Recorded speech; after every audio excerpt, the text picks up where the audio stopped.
housing were begun through the National Shelter Program and the Urban Development and Housing Act of 1992.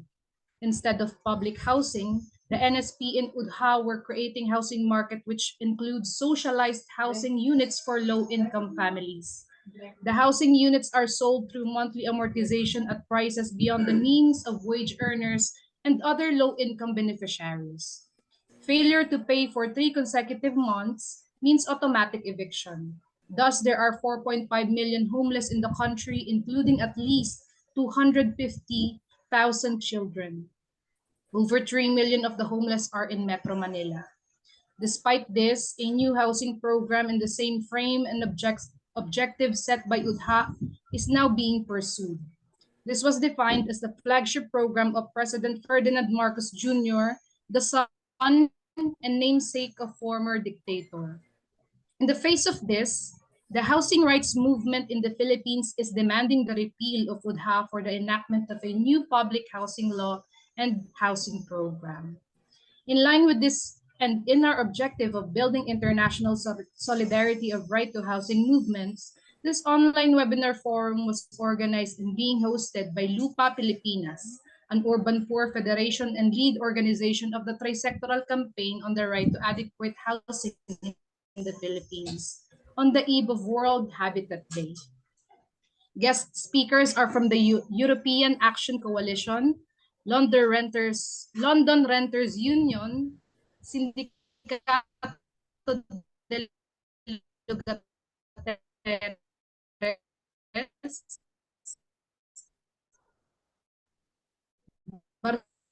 and District Labor Council. For the Philippines, the speakers are from the tri-sectoral, LUPA-Pilipinas, Workers for People's Liberation, and PANGISDA, a small fishers organization. Your presence here signifies a shared commitment to a world where housing is not just a privilege, but a fundamental human right. In this virtual space, we have gathered experts, activists, and concerned citizens from diverse corners of the globe, all united by a common cause, the fight for equitable housing opportunities for all. As we delve into the discussion and insights that our distinguished panelists and speakers have to offer, we encourage you to actively engage, question, and reflect. Your participation today is not just appreciated, it is integral to our collective mission. Together, we can explore innovative solutions, learn from each other's experiences, and forge connections that will strengthen the global movement for housing rights. The challenges may be daunting, but our determination is unwavering. Once again, a warm welcome to each of you. Let's make the most of this opportunity to spark change, inspire action, and work towards a world where the right to adequate housing is a reality for every individual, regardless of their circumstances. Thank you for being part of this vital conversation. Hi, good afternoon, everyone. My name is Jim Paga of Young Workers League, co-moderator, a colleague of Luna. And I agree with what she just actually read today. And this is definitely a timely gathering for all housing rights advocates from different corners of the globe. And we are ecstatic to be joined by our respected guests from the European Action Coalition and London Renters Union and more. And it's definitely heartwarming for us to see some old faces, not the age of them, referring to some comrades in the workers' struggle. And we are happy to see some folks from Canada, particularly the British Columbia General Employees Union and Vancouver and District Labor Council. I must say that, yeah, this is definitely a timely gathering since tomorrow will be the global observance of World Habitat Day. And we are actually expecting to see some kind of action here in Manila. And hopefully you might see this in the news as one of our major activity in this campaign in pursuit of a just and humane society and a housing rights for all. Without further ado, I would like to call the attention of our very first speaker, one of our guests. Good afternoon or good morning from Europe and good evening to Canada. My name is Jan. I'm a part of the facilitation team of the European Action Coalition for the Right to Housing and to the City, a very long name. We usually call it EAC as an acronym. And first of all, welcome for the invitation. We are very glad to be here with you and also to see other comrades from Canada. And for us as housing activists here, it's very interesting always to speak with people that are maybe more rooted in the labor movement. And I think it's very important that we get closer together from all the different parts of the movement. And it's a really good initiative, and we are glad to be here. My other comrades will introduce themselves later. I will just briefly explain a bit what is this European Action Coalition, and maybe first of all to give a bit the frame is to say that the situation in Europe in the different countries is quite diverse. There is a lot of different backgrounds in the legal system, in the history, in the tradition of the housing development, as well as in the tradition of the social movements. So, for example, the proportion from renters and owners can be quite different. It's in one country maybe 80% renters and 20% owners, and in another country it's exactly the opposite. Or we have countries from with a post-socialist history that have almost 90% owners, but this can be a totally different meaning. What is the meaning of being a house owner? In some Central European states, it's like you are bourgeois, you have a lot of money, you can afford to buy a house. And in, as I said, like in other countries in Southeastern Europe, it's just that there was no housing market. There were never public housing policies, not even, and for sure not social housing policies. It is like you have your house, but at some point now with increasing taxes and this kind of realities, it's even more a burden to be a house owner. And you are maybe in a big shared block. You are owner of your apartment, but nobody has the means to, for example, renovate the rooftop of the block. So I explain all this to give a bit the background that the situation in Europe is really diverse. So this is also shaping our collaboration in the European Action Coalition. We are basically a network of grassroots collectives. This means it's a non-parliamentary network, and according to the different situation, or not according, or additionally to the different situation of the housing conditions in each country, we have also very diverse groups in our coalition. So we have, for example, the DAL or LAPA from Spain, that are nationwide organized tenant associations, tenant networks, or organizations that have local groups in a lot of cities. We have city-based collectives or associations that are working in different neighborhoods.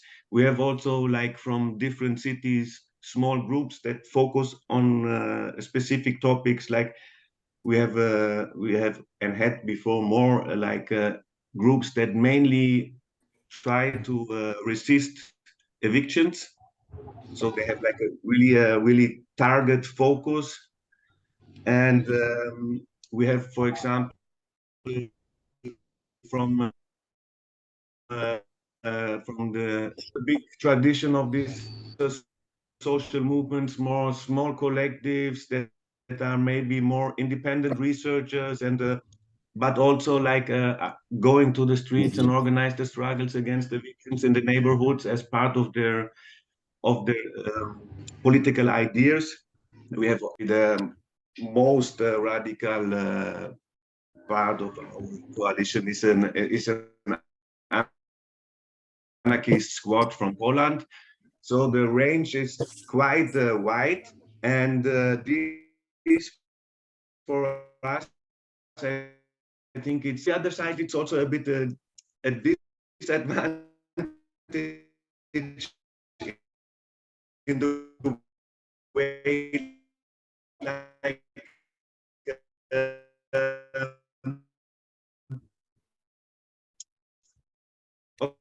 Okay, this is true. All of us, we come from the non-parliamentary movements. We are leftist or autonomous or anarchist, but also like the political background of the different groups is very diverse. And it's like also in each countries, we have kind of different understanding of movement politics. So from the history. So this is a bit like the panorama of the European coalition. This is the background. And how we organize is the following. It was funded like 2013. It's like we will kind of celebrate our 10 years anniversary in our next meeting, which will happen in November in Paris. There is unfortunately not a lot of reasons to celebrate, because even if like the housing movements are quite, and in a lot of countries are quite big, have quite big mobilizations in the last year, the situation in most of the countries is worsening. How we organize is basically we meet twice a year. So we come together. It started, as I said, like 2013 from different routes. It was back then that there was like huge mobilizations in Spain, and everybody in the other countries were watching, how are they doing this? They are resisting evictions, they are occupying banks or whatever. And so we started more like from initiatives from single groups, and on another track, it was like some comrades that are internationalists and going to international conferences and saying like, okay, the capital is organized transnationally, and as movement we have also to do something transnationally. And so we meet, and the first and maybe the most important for in reflection to the local groups is, I hear myself, someone has to maybe close the microphone.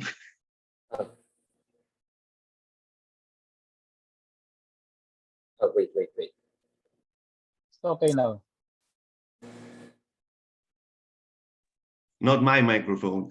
I heard myself again, and that's why I mean, maybe someone had his microphone and the feedback. Where I was. So yes, maybe the most important for our local groups is to go to the meetings, and we have a kind of mutual learning. We are discussing, for example, a lot of times since 10 years, we discuss again and again how in our specific local situation we are fighting evictions. Because the specific local situation means like there is a different legal context. There is different means. I mean, there's different renters protection. There's different situation how the police can act. And so we explain everything, and from each situation you can take one part and take it back to your local situation, transfer it. Of course, you have to adapt it to your specific local situation again. But it was very helpful, and I think this is one of the strengths of this coalition, that, and evictions is only one of the topics. This is one of the big advantages that we have, and so we meet and we have this kind of mutual learning. Beyond that, we have produced different brochures on specific topics like evictions, like, okay, what we had the brochure, what is our best kind of actions, a kind of brochure where we collect and say like, okay, this is working for us the best. So we have like a kind of toolkit where you can get at least inspiration. And what we do on top is like we try to do collective campaigns. As I said, like because of the diversity, it is a bit difficult to develop collective campaigns, but we did it. The most visible is the Housing Action Day that we were calling for like in the last 4 years, or the one with COVID, maybe not, but we did it like 4 times already. And for example, this year there were like 120 actions in Europe from I think 80 cities. So as you can understand, maybe I didn't mention it in the beginning, like the European Coalition we have like at the moment about 40 member groups from 20 different countries.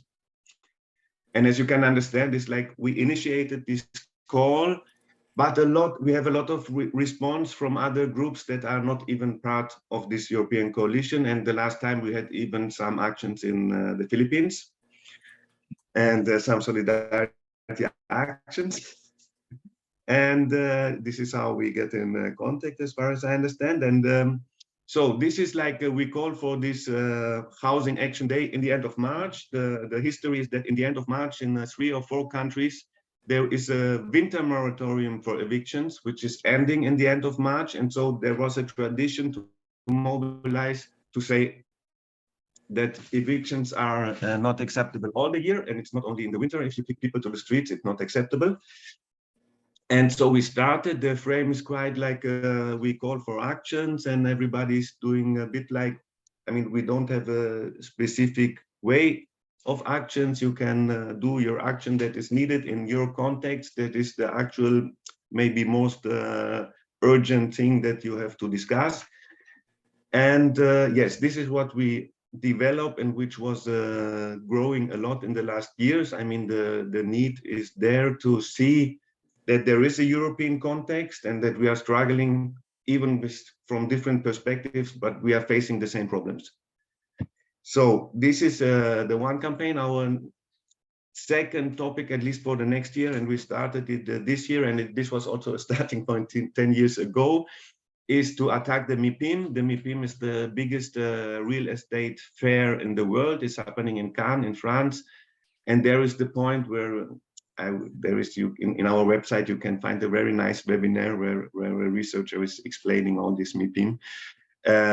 But this is one point, like, I mean, okay, this is maybe a bit bad comparison, but it's a bit like the World Economic Forum in the housing sector, where as well the capital people come together, the big investment funds, but also like elected persons from the cities go there and present themselves or sell out parts of the city to be the new whatever city in the world, the new smart city or the new touristic goal of whatever. So this is another thing that we will try to attack, because there is on a transnational level where capital and also the states are organizing together. And beside that, we have some working groups. We had a research working group, which also produced a brochure, for example, on financialization of housing. We have like an action group, which is more organizing these collective campaigns or the Housing Action Day. Or beside that, we do also sometimes some little solidarity campaigns. If there is happening something really bad in one country, we do some small actions from different countries in solidarity. And in the past, we had the legal working group. It's not so much working at the moment, but we're people that are more focused on the legal situation, on laws, like mainly not lawyers, but people from our groups organized, exchange the new trends and the specific situations from country to country, and it's really interesting. I think I will finish now to leave some space also for more questions. I hope it was a kind of a brief overview, and thank you very much for the attention.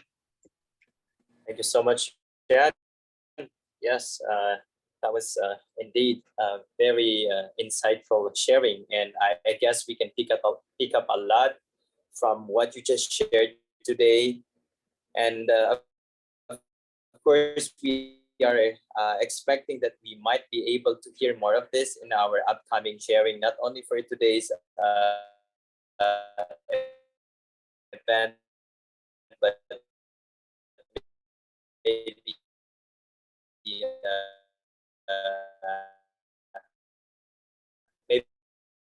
maybe more.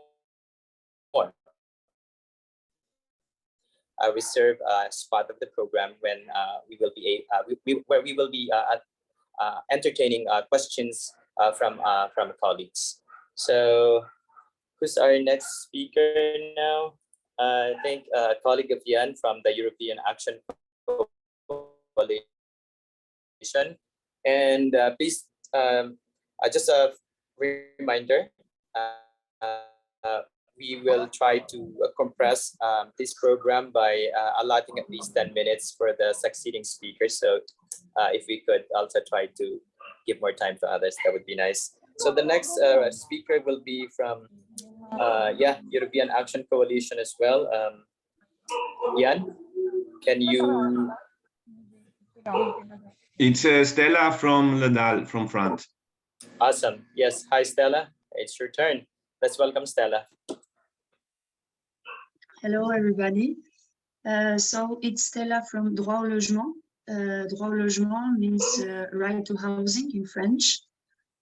So I will start by, first of all, thank you very much for the invitation. It's very important. We all believe it's very important to have this kind of international meetings about the housing question in general. I will start maybe by presenting briefly my organization, and after say, like summarize, say 2 words about the housing situation in France. So Droit au Logement has been created some 30 years ago in 1990. It started as a mobilization of some 48 evicted families who were living in 2 squatted buildings.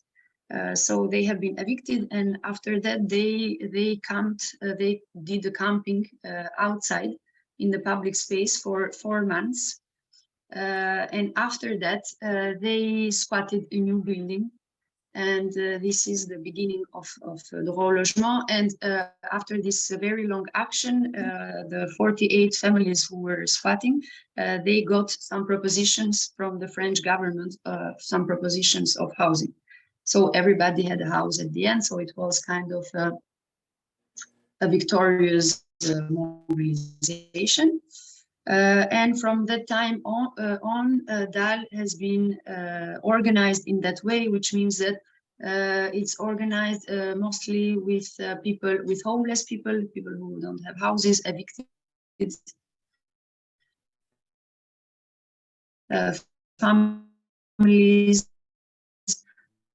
Also their situation improved and get their rights being, how to say it, respected from the government. And also with the years going on, DAL also became a renters union, which means that we are active in space in social housing sector, and mobilizing with renters of social housing in France. In the social housing sector, tenants can have some representativity and can have some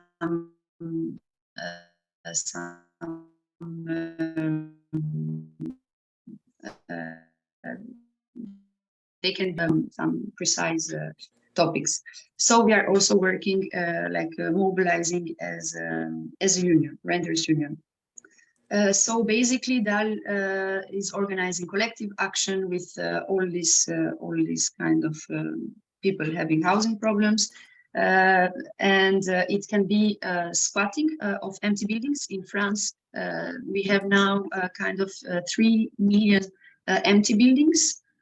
And in France, there is a law that exists which can give the power to mayors to requisitionate, to take empty buildings and to use them for public reasons, for example, to give them to people without housing. So this law exists from a long time, but it's kind of never applicated. So we are trying to push the government and the local governments mostly to use this law in order to provide home for homeless people. So we are basically doing demonstrations, different occupations of public spaces, squatting, all kind of things, and also we are also active in kind of more legal sphere where we propose where we propose law modification in order to have more rights for to improve the right to housing. So for the moment, so DAL was created in Paris after the action that I mentioned at the beginning, and during the years, it got different local groups in some 20 cities in France. So yes, and I am part of the coordinating group in what we call the DAL Federation. The federation who is regrouping all these local groups of the organization. Yeah, so maybe now I will speak briefly about the housing situation in France. There is a lot to say, but just the general picture. So as Jan mentioned at the beginning, there is, at least in Europe, like we have these two different situations or of the housing structure. So France is part of these countries that the number of tenants is kind of important compared to, for example, Eastern European countries or more countries of the south of Europe. Anyway, this has changed a lot in the last year. So for now, the part of tenants is around 30%, and which 18% of this 30% is people living in social housing, and the rest is people living in private housing. And the part of owners is some 60%, actually closely to 60, but 78, 58. Sorry. It's very early in France, so I'm a bit confused sometimes. So yeah, so still France is considered a country where the part of tenants is important. During the, some years ago, and mostly, some decades ago, mostly in the 50s or in the 60s, the situation and the situation of renters and was way better because there existed laws which used to control better the housing market, the private market, and there was some years where the renters, because of their mobilization and because of the general situation of the country, they won some rights. So the renter situation and the housing market was way more controlled by the state. Also, in the 50s, there was a big campaign in France of construction of social housing. So the part of social housing was way bigger than today. Now the situation is changing, especially from the 80s. So we observe the same tendencies, and in other countries, for example, the social housing market is being more and more privatized. Another way of another change is that in France we have different levels of social housing related to the level of the incomes of the families. And now we are building, the French government is building more social housing for middle class people and less social housing for poor people. Also, let's say that the general situation, for example, the number of evictions is growing, the number of people who are waiting in the waiting list to get a social housing is very big. I mean, it's some 2,500,000 people in the waiting list. We estimate some 4 million people who are living in very bad housing conditions, and some 300,000 homeless people.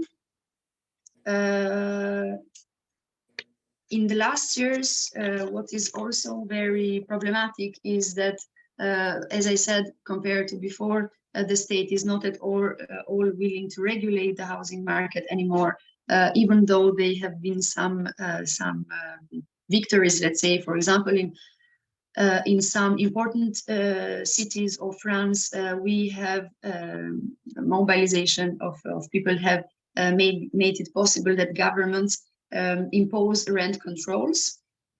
So every year there is a calculation of how much the rents can increase, but this is not enough. For example, in the last 2 years, with all the inflation and all the general crisis, still the rents went up to 7%, which is really too much. So even though there is some possibilities and some measures that allow a kind of control of the housing market, still we have these tendencies of privatization of social housing and of liberalization of the housing market in general. And what is more dangerous is that in the last year there was a law voted in the French Parliament who is criminalizing squatters, homeless people who are trying to just like occupy space because they have no other opportunity of housing, and also in a way tenants who are not able to pay their rent. I will try to explain this, but so this is a law like voted from the actual government in France, which is, I mean, they call themselves center-left, but it's more center-right or right. But and the idea is that until now in France, people who squatted empty buildings, not houses, but buildings who could be used for economical reasons or for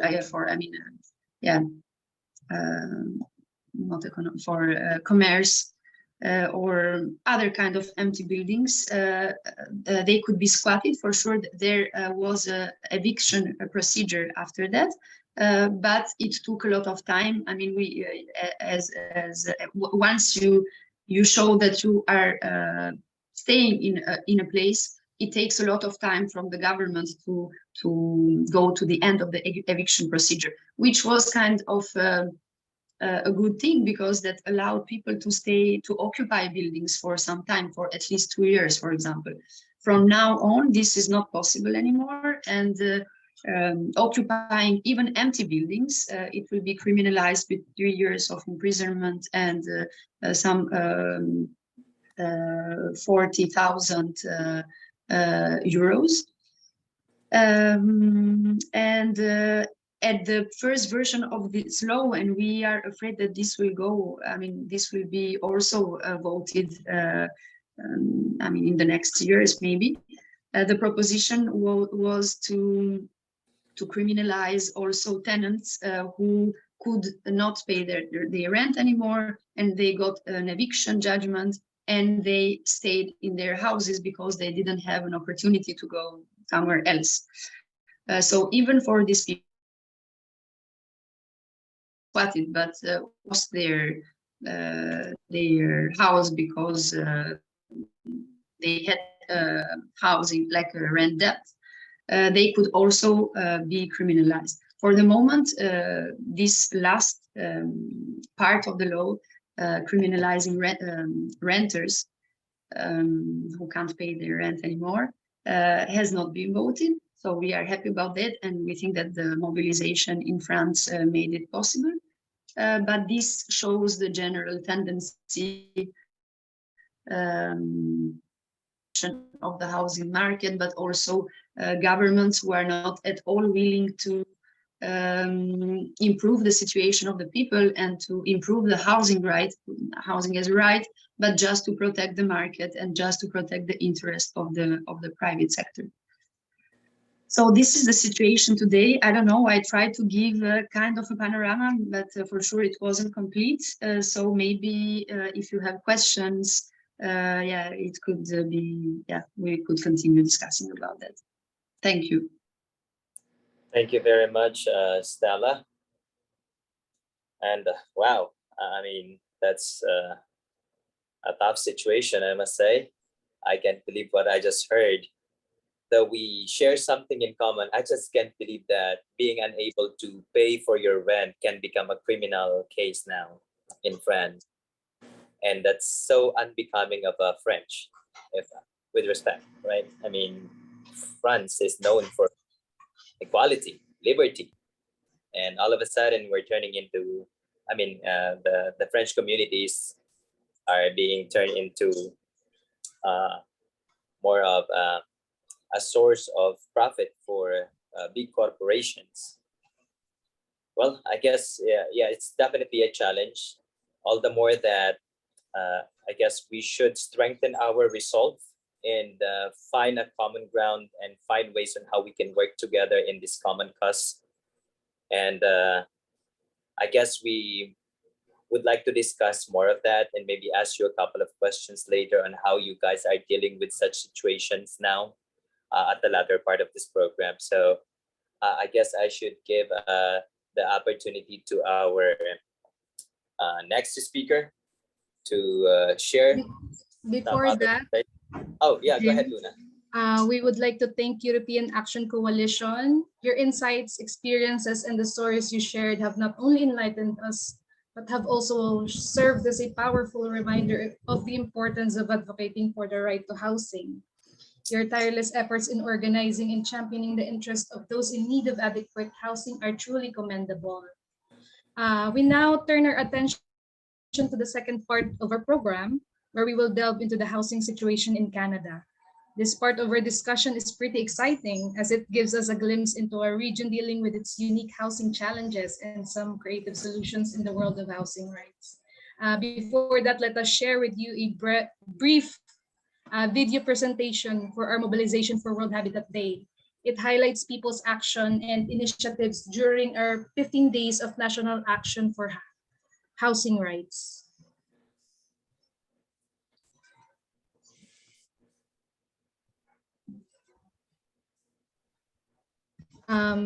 Krishna, kindly play the video presentation for us.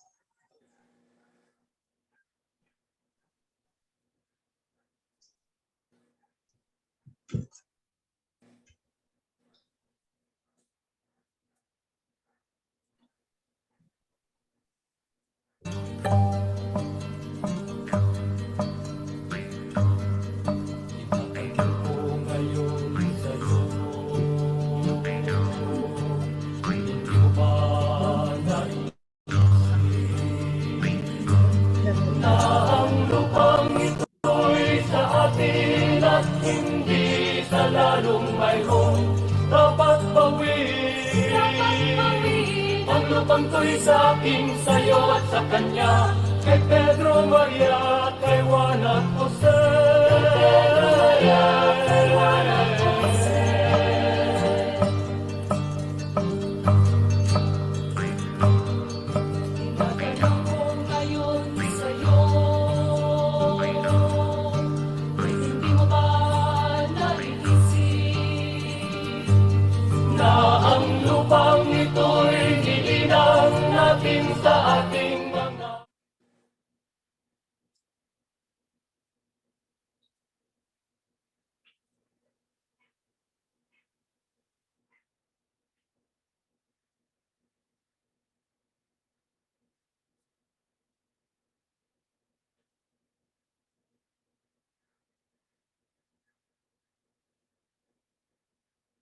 That is our teaser for our mobilization for World Habitat Day.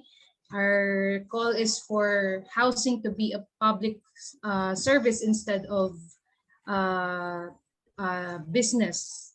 Yes, I agree. Housing right is a human right. So it should never, I mean, the design of the project should always be to serve the interests of the public and not business. So shall we call on our next speaker, Luna? Yes. Okay. All right. As you mentioned, our next speaker is a representative from Canada. Actually, right? sorry, I'm sorry to interrupt, but I believe there were 2 other speakers from the London Tenants Union Okay. for Yeah. the Europe section. I just want to make yeah. sure we're not skipping over anyone before we move across the ocean. Oh, yes, that's right. That's a big leap. Yes. Before jumping into the Americas, yes. I think we forgot to acknowledge that we have 2 more resource persons from the London Tenants Union, and I'm not sure if you will also be hearing from the organization of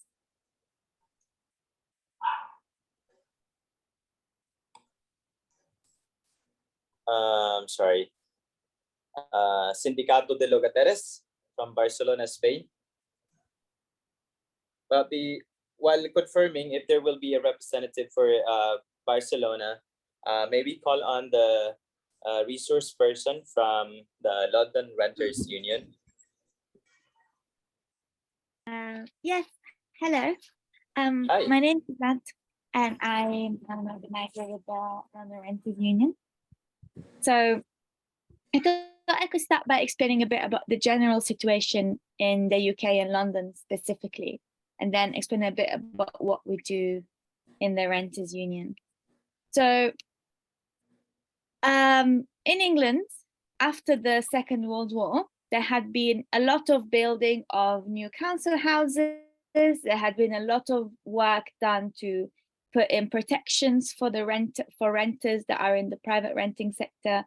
That was under a lot of pressure from trade unions, under a lot of pressure coming from outside, with the Soviet Union threatening communism across the rest of Europe, and with lots of money coming in as a post-war effort. Fast forward to the 1980s, Margaret Thatcher is like, that's terrible. There are too many houses for poor people. We should not have that. So she was very committed to the project of a nation of homeowners and of cutting down the amount of people that live in social housing and increasing the amount of people who own their homes. So there was a lot of cultural campaign to make it seem that everybody who lives in a social home is like a criminal and a problem, and that social housing are a problem in society. And they introduced something called the right to buy, which means that anyone who lives in a council home is able to buy out, and they become the homeowner of this home. So a lot of people did this. So for example, in a huge amount of areas of London that used to be places, working class areas where people used to live in council housing, this has all been bought out. And then the owners moved away from London, often because lots of new immigrants were coming into London, and these people were like, I don't know if I want to live with all these immigrants. So they left and they became landlords. So the people who used to be council house tenants became like, changed their class position to become landlords. And all of these houses that used to be council houses became privately rented houses. At the same time, Margaret Thatcher also took away all the regulations on rented houses. It used to be that you would have a tenancy that lasted your whole life, and that the price of rent was tied to the cost of living. Now, this is not the case anymore at all. So the situation we have right now is that the price of land and houses is very, very, very high. So a working class or middle class person cannot afford to buy a house. It's impossible to buy a house unless your parents are very rich and can help you with it. There are no more council houses, as they have been mostly sold off. Not very many are being built that are new houses because the government is not funding it. And the old ones that used to exist have become private rented houses now. For example, I organize in one of the poorest areas of London. It's called Newham. In Newham, there are 36,000 people on the waiting list waiting for a social house. And every year, 600 houses become available. So obviously this 36,000 people will be waiting their whole life. There's never going, and the list of people waiting is always growing because there is always more people that are becoming homeless and that can't afford to pay their rent. The current situation is if you become homeless, you used to then receive a social house, but now you are put in something called a temporary accommodation.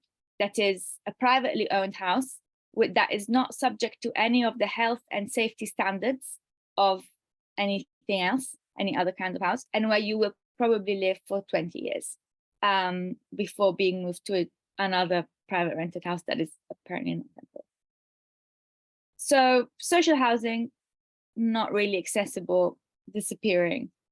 And the private rented sector is a complete Wild West. So there is no regulation on the price of rent. The landlord can raise rent as much as they want, and they do. So my rent went up by £250 this month, this year, for example. But that's quite expensive. It's not even that expensive compared to other people I met whose rent has fully doubled or even more than doubled, which obviously people cannot afford. People's wages are not going up in the same way. But no regulation on the rise of rents. No enforcement on the quality of houses. So lots of people are living in houses that are covered in mold, that are very cold, that have rats and mice in them, where there are ceilings that let in water. I know a case of one of our most active members in the union where the ceiling of her house fell on her head because it just kept leaking, and she has now lifelong disabilities because of this. And that's quite common. Like if you go around the city and you knock on people's doors and you say, what's your house like? People will show you mostly very terrible, quite dangerous for their health kind of houses.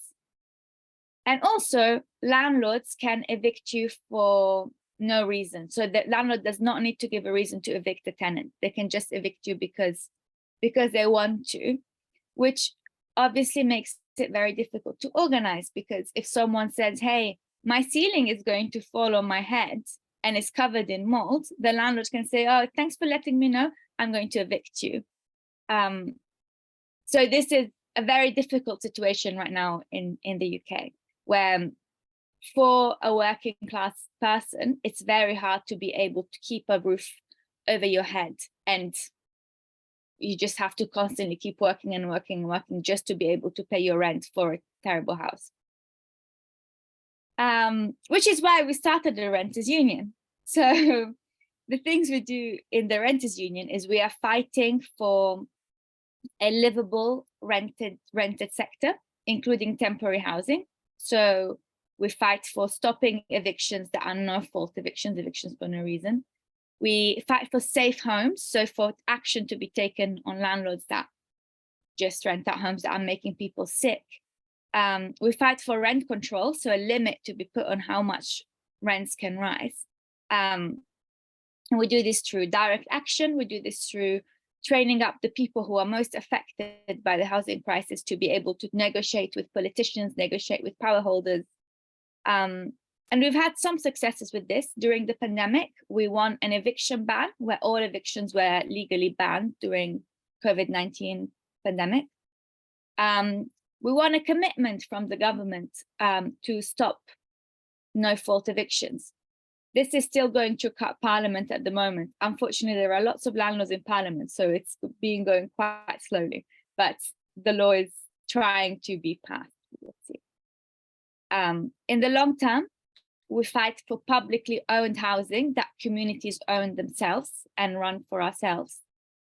And In the even longer term, we fight for the abolition of landlords. We don't believe that landlords should exist. We believe that communities should be able to manage their own houses and that nobody should ever make a profit from owning land.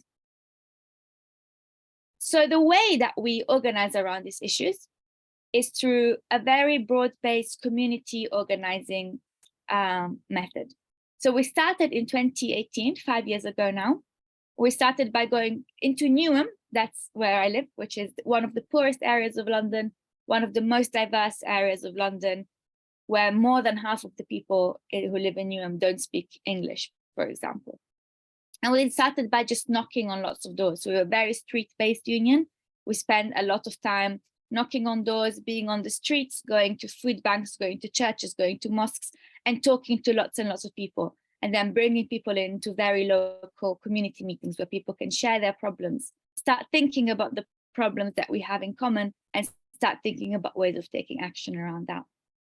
So we take collective action on individual problems, but together, as a way, of course, to protect our members from the worst of their housing crisis, and also to scare landlords that they can't just do anything they want. For example, we had the case of a family that was in a temporary accommodation that was owned by a private landlord that was super bad. They had rats, they had electricity was not working, wasn't safe, they had mold, they had water coming in through the whole house. So we did a protest at the estate agent, which worked. The estate agent fixed everything after we protested. And since then, every time we from the London Renters Union walk down that street where the estate agent is, the estate agent hides, they close the windows, and they like hide inside so that they don't see us, which I think is exactly the effect that we should be having on estate agents. And then we do obviously campaigns on like bigger issues, and we try to do lots of direct actions and mass open negotiations. So this weekend, our Brent branch had more than 100 people who all have dangerous houses, negotiating with the head of the local council and asking for them to hire people who can go and find landlords when landlords are like renting dangerous houses. So the model of that is not that we have one or two people that are like super well educated, smart, that know all the policy and stuff. It's no, we have the people who are directly affected in a big negotiation with power holders, and we want that to be the pressure, the people all together being like quite often like not that polite to the power holders. And the Brent branch won. They got everything that they wanted yesterday, which was great. We also fight to keep the social housing that exists and fight for more. So we do lots of organizing in blocks that are social housing blocks where where the government wants to demolish them, saying these places are no good. So the people that live in this block will organize as a block union and fight to keep their houses and to make sure that they are good quality social housing. And the last thing, which I think is one of the most important things that the Renters Union does, is politicizing people who are suffering because of the housing crisis, which is everyone who isn't rich in London, but who are not already politicized. So people who weren't already part of any kind of political group, maybe are not like particularly left-wing people, but hate their landlord because they're having a bad time with them. So we do lots of political education, lots of organizing education, so that we can build leadership in local communities, find and train new leaders, and make sure that tenants are a very high-skilled, educated class that can grow and lead the struggle for good housing in the city. That's it from me. Thank you so much for letting me give the speech. Thank you, Ms. Zad. We apologize for the earlier confusion. Neoliberalism has undeniably burdened people with increased costs for maintaining a dignified life, particularly in the realm of housing. This reality becomes even more apparent when we hear the first-hand story shared by Ms. Zad. Empowering and mobilizing individuals to advocate for adequate housing is about more than just a roof over one's head. We agree. It's about recognizing housing as a fundamental right. When we politicize people to fight for adequate housing, we ignite a very powerful force for change. Wouldn't you agree, Jim?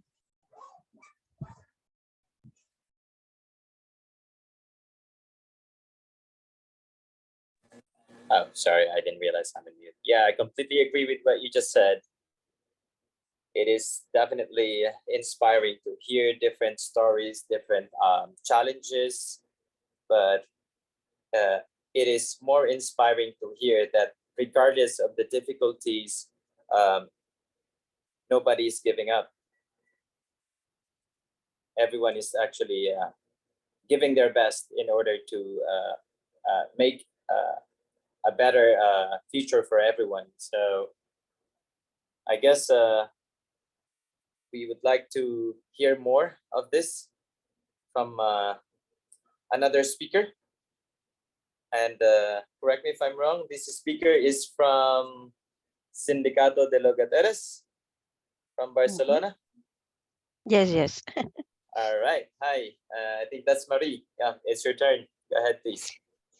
Yes, hi. I'm Mari from Barcelona, from Sindicat de Llogateres. It's a renters union in Catalan.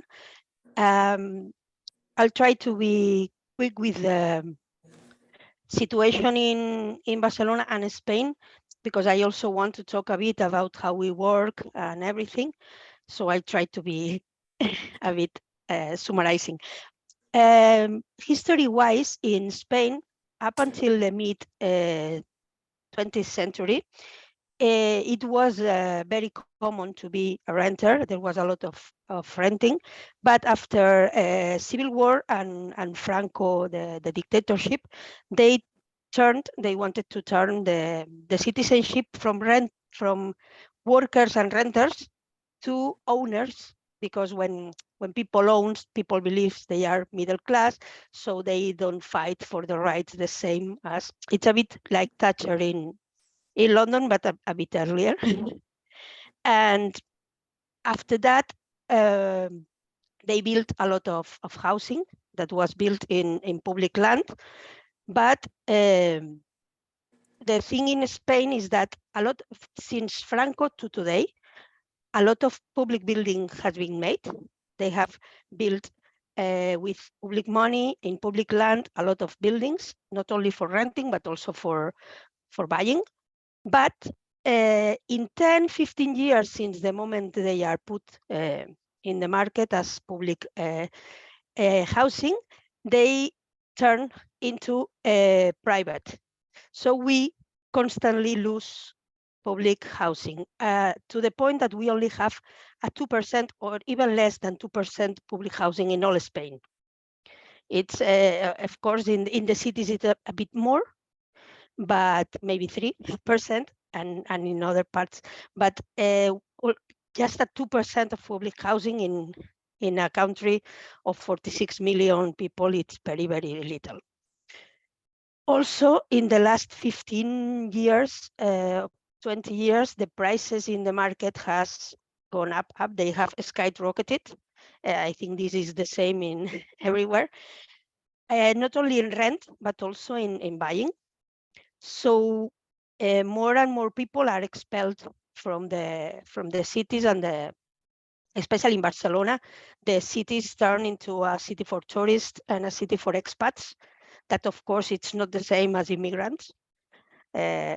They want expats because expats bring money, and poor people don't.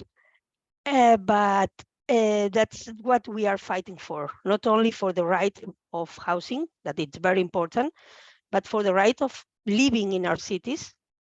We are, for the people has a right to live the cities for everyone, not only for people with money, not only for tourists.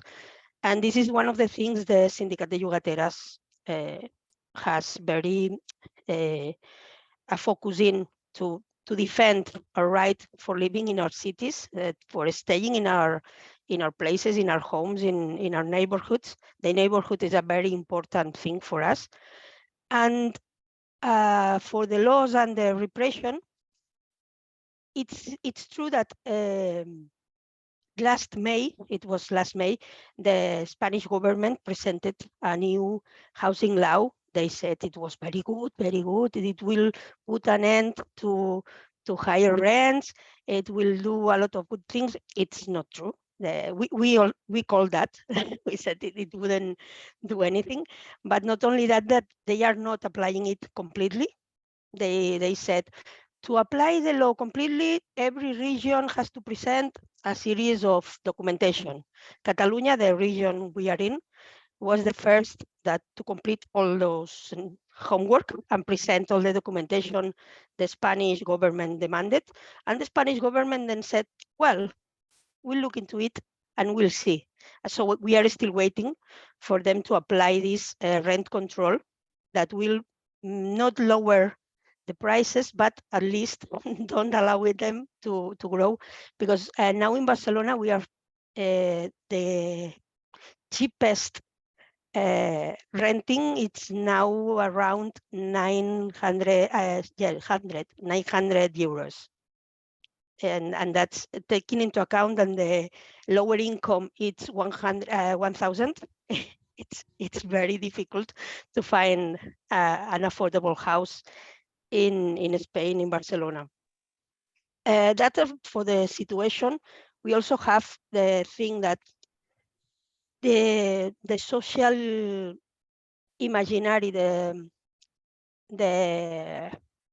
sorry, because it's very early and I have all these words in my head in Catalan, but people has this idea that all this shifting of money and wanting more money, it's because all these vulture funds, all these big landlords that are corporations had entered the market, and they are the bad ones. But we always remember then that in Barcelona, most of the big landlords are families, bourgeois families that have buildings and buildings and buildings around the city, but like maybe 30 buildings in all the city. And they operate just the same, or even worse, because for the vulture funds, this is an economical struggle. But for these people, this is a class struggle. They don't want to lower their prices when we go asking for them, because they are too proud to go. Who are you to tell me what I can do with my property? And this class struggle is something that we also stress a lot in our discourse, because we think it's important for people to know that this is not only an economical war, it's a class war. They are from another class and they don't want us to have the same rights that they have. Also, we have a war with real estate agencies, because we think they are a very big part of the problem. Not only because, of course, they work for the landlords and not for the renters, when they should be a neutral space, but they scam people with fees that shouldn't be paid, with things in the contracts that are against the law, and they include them in the contract. But they also discriminate because of race, because of sex, because of sexual orientation. We have a lot of people from the LGBTI community that have lots of struggles to find a house. People that are not white or look white have very difficult to find, if they have to send sometimes a friend to look for the building, for the house, because if they go in person, they are always told that, oh, sorry, this is already rented. And in the moment they see they are not white. So this is something we are also fighting and denouncing, because the thing with this is that there is no data to prove that this is happening. We know it's happening because we find a lot of cases, but there is no data. Barcelona is the only city in all Spain that tried to do a study in this and called a lot of agencies pretending to be landlords and saying, and if I don't want someone black to live in the building, and they proved that more real estate agencies said, don't worry, we take care of that. That real estate agencies told them that's illegal, we are not going to do that. So, but it's the only city in all Spain that has done a study on that. And if we want data, we have to retrieve it ourselves, or organizations, LGTB organizations are trying to retrieve data themselves and that. And it's very time consuming, but it's something that has to be done, because if not, we cannot denounce it and fight it. So about us, this is about the situation we have in Barcelona. I hope I made it a bit clear. I have not talked about the repression, I think. No, we fight repression also, because when we, of course, we fight evictions sometimes at the door, because we don't always win the case in the we don't always get to an agreement. If the case goes to court, we lose, because the law is against us. So we have to stop the evictions at the door. We do that a lot with other agents from the city, and police is sent to repress these people that are fighting for the eviction. And lately they sent this, it's not a couple of policemen to go and say, you don't have to be here. No, they sent these big vans filled with armored policemen. Like sometimes it looks like they are doing some narco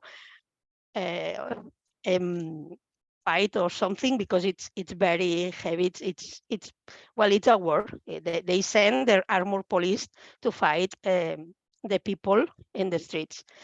There's also a lot of anti-squatting sentiment that it's sold through the media.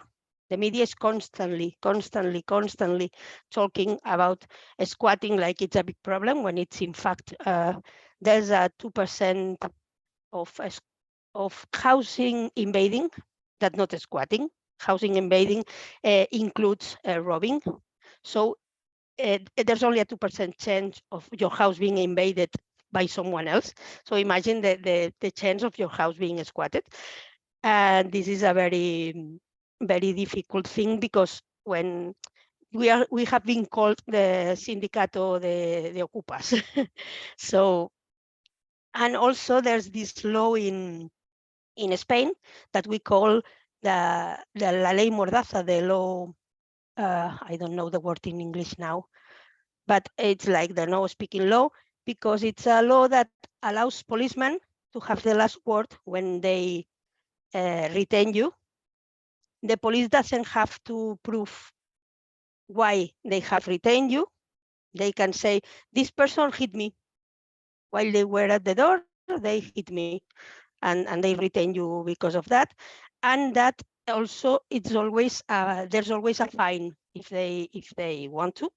So we have to have a very big resistance fund to pay all those fines, because we receive a lot of fines during not only us, but all the movement.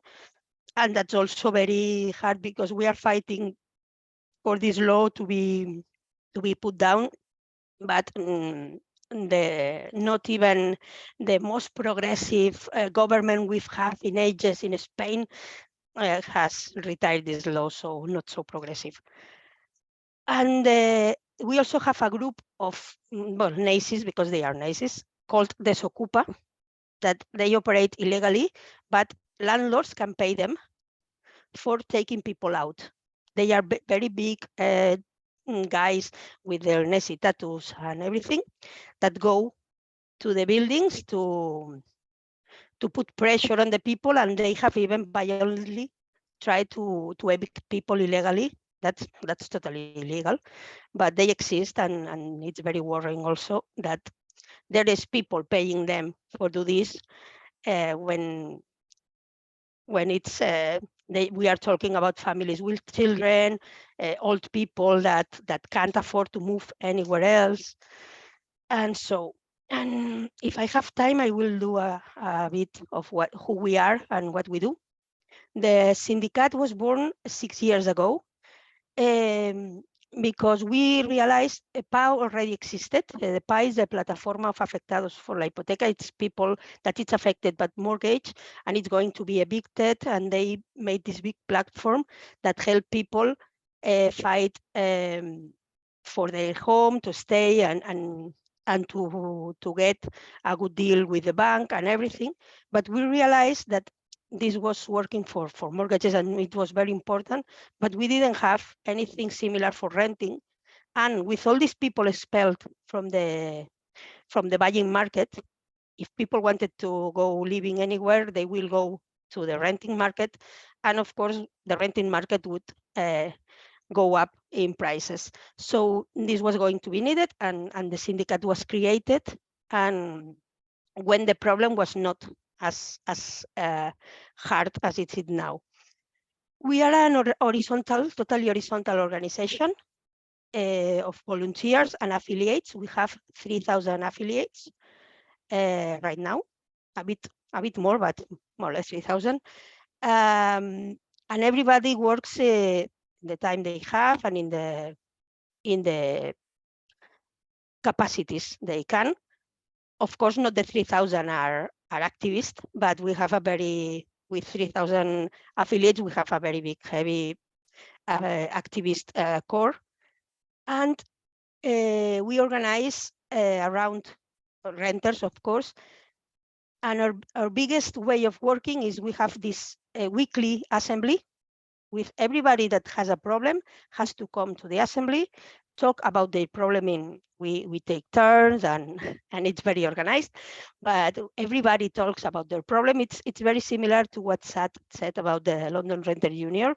We are not assistentialists. We try for people to learn to work about what is your problem, what can be done, what information do you need. You need to investigate your property. You can do it like this.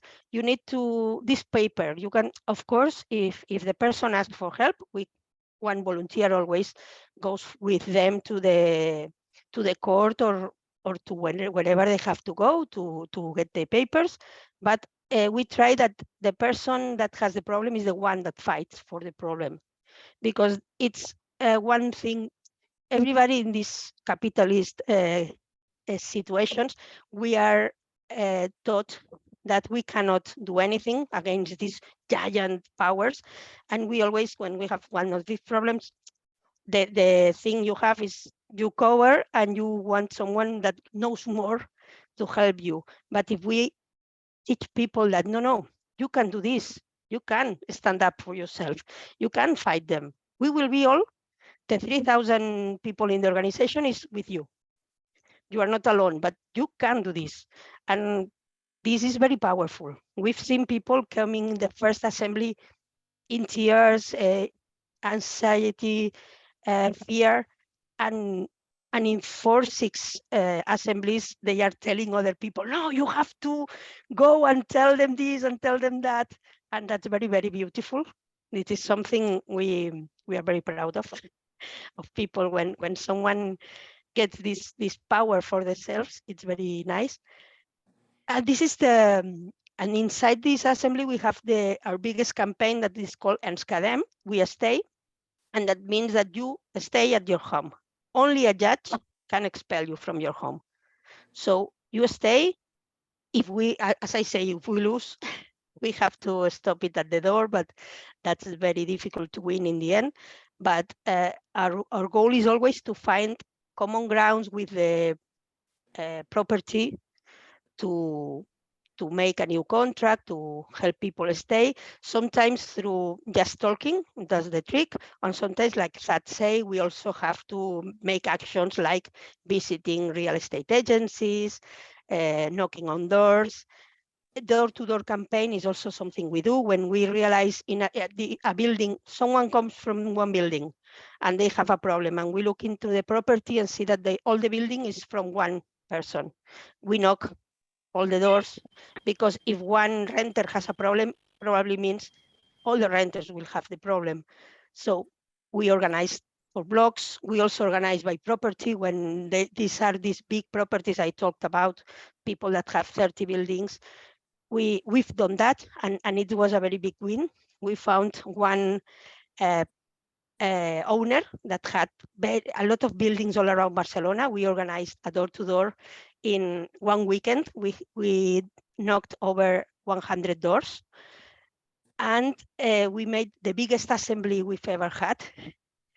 And in the end, we managed, it was a question of a scam with fees, like I mentioned before, and we managed for the property to and the state agency to say, yes, of course, it was illegal. We are going to return all the money.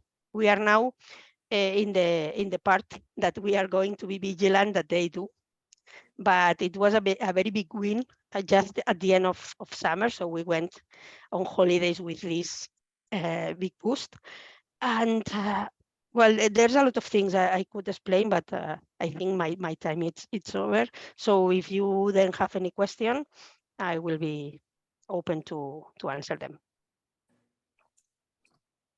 Thank you very much, Marie, for well, that's a lot of stories actually.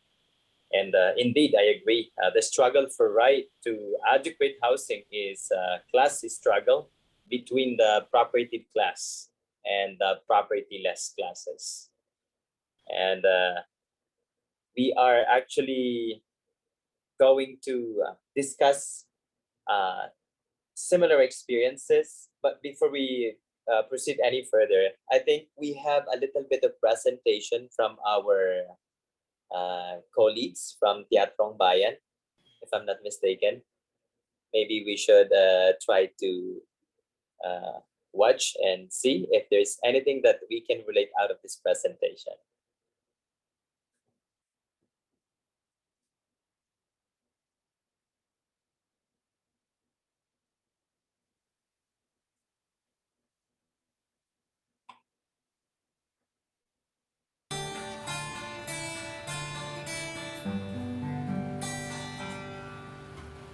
Sinikap namin, kami ay mabuhay ng payapa at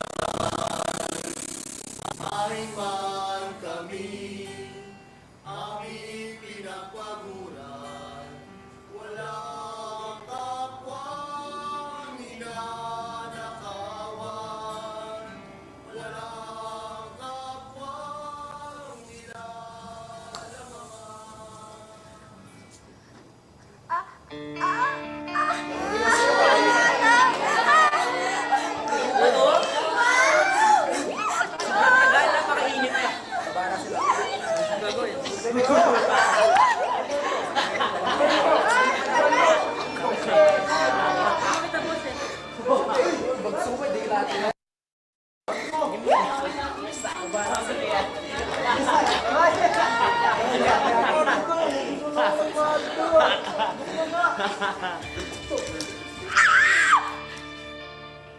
Anong hawa sa amin?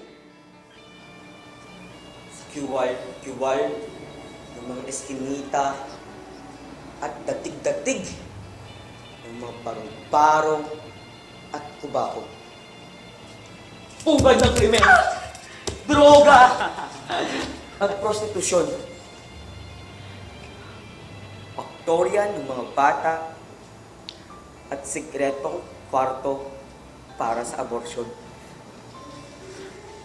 at walang isang buhay sa para-paraan. Gumisong bawang,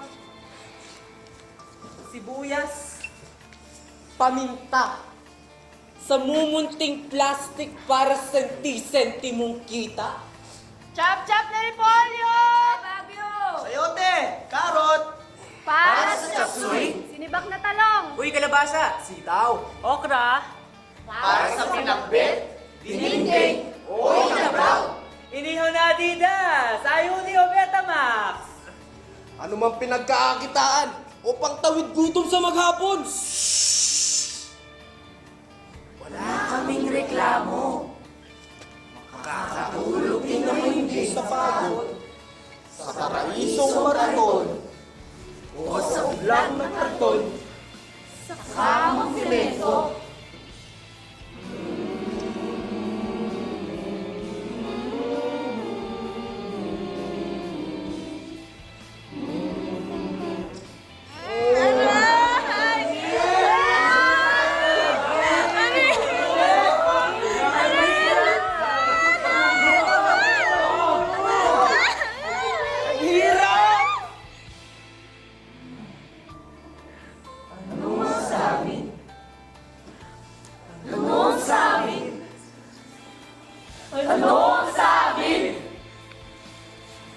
Bundok ng basurang tirikan ng bahay, Ilalim ng tulay. na puno ay semento, At asilo ay estero. Sa di pa nagkakamula sa Elizabeth o sa Pig, sa breakwater, at mga sakong TV sa pampang ng Manila Bay. Walang titulo, walang muhon, walang bakod. Pero nakikita pag-aari kung sino bugyero man o pramago. Umakita ko sa ilaw na hindi rin namin maaangkin. Nasaan ang sa amin? nasaan ang samin? Nasaan ang samin? Nasaan ang sa amin? Sa pagitan ng pangarap na tahanan at ang pag-ungot ng kamatayan. Kapag bumagsak ang tulay o umakaw ang estero, kapag umampas ang malakas sa breakwater, kapag nag-discarrel ang mga sarili sa tren, kapag nag-dilubyo ang tulad ng mundo'y, nasaan? Nasaan? Nasaan? Nasaan? Nasaan ang tahanan sa lupang pangako?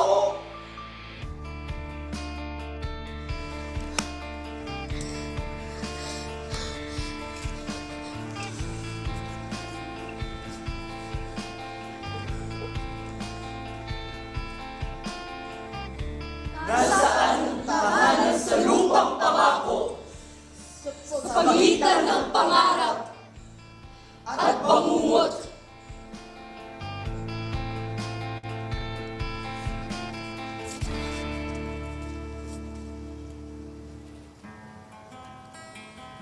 Hinga sa lupang saklot at mahila at mga pagkitri. Isang araw ako'y natalaw sa bahay tambakan. We hope you are inspired by that eye-opening performance by Teatro Fernandino and Teatrong Bayan. Before we proceed, we would like to acknowledge organizations and associations joining us today.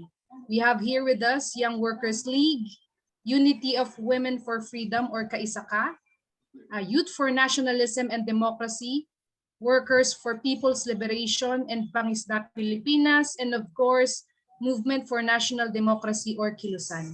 We have also with us SMUM Housing Association joining us in a hub. There are 32 of them here. We are also joined by housing rights activists from Bulacan, Bataan, Zambales, and of course, Metro Manila.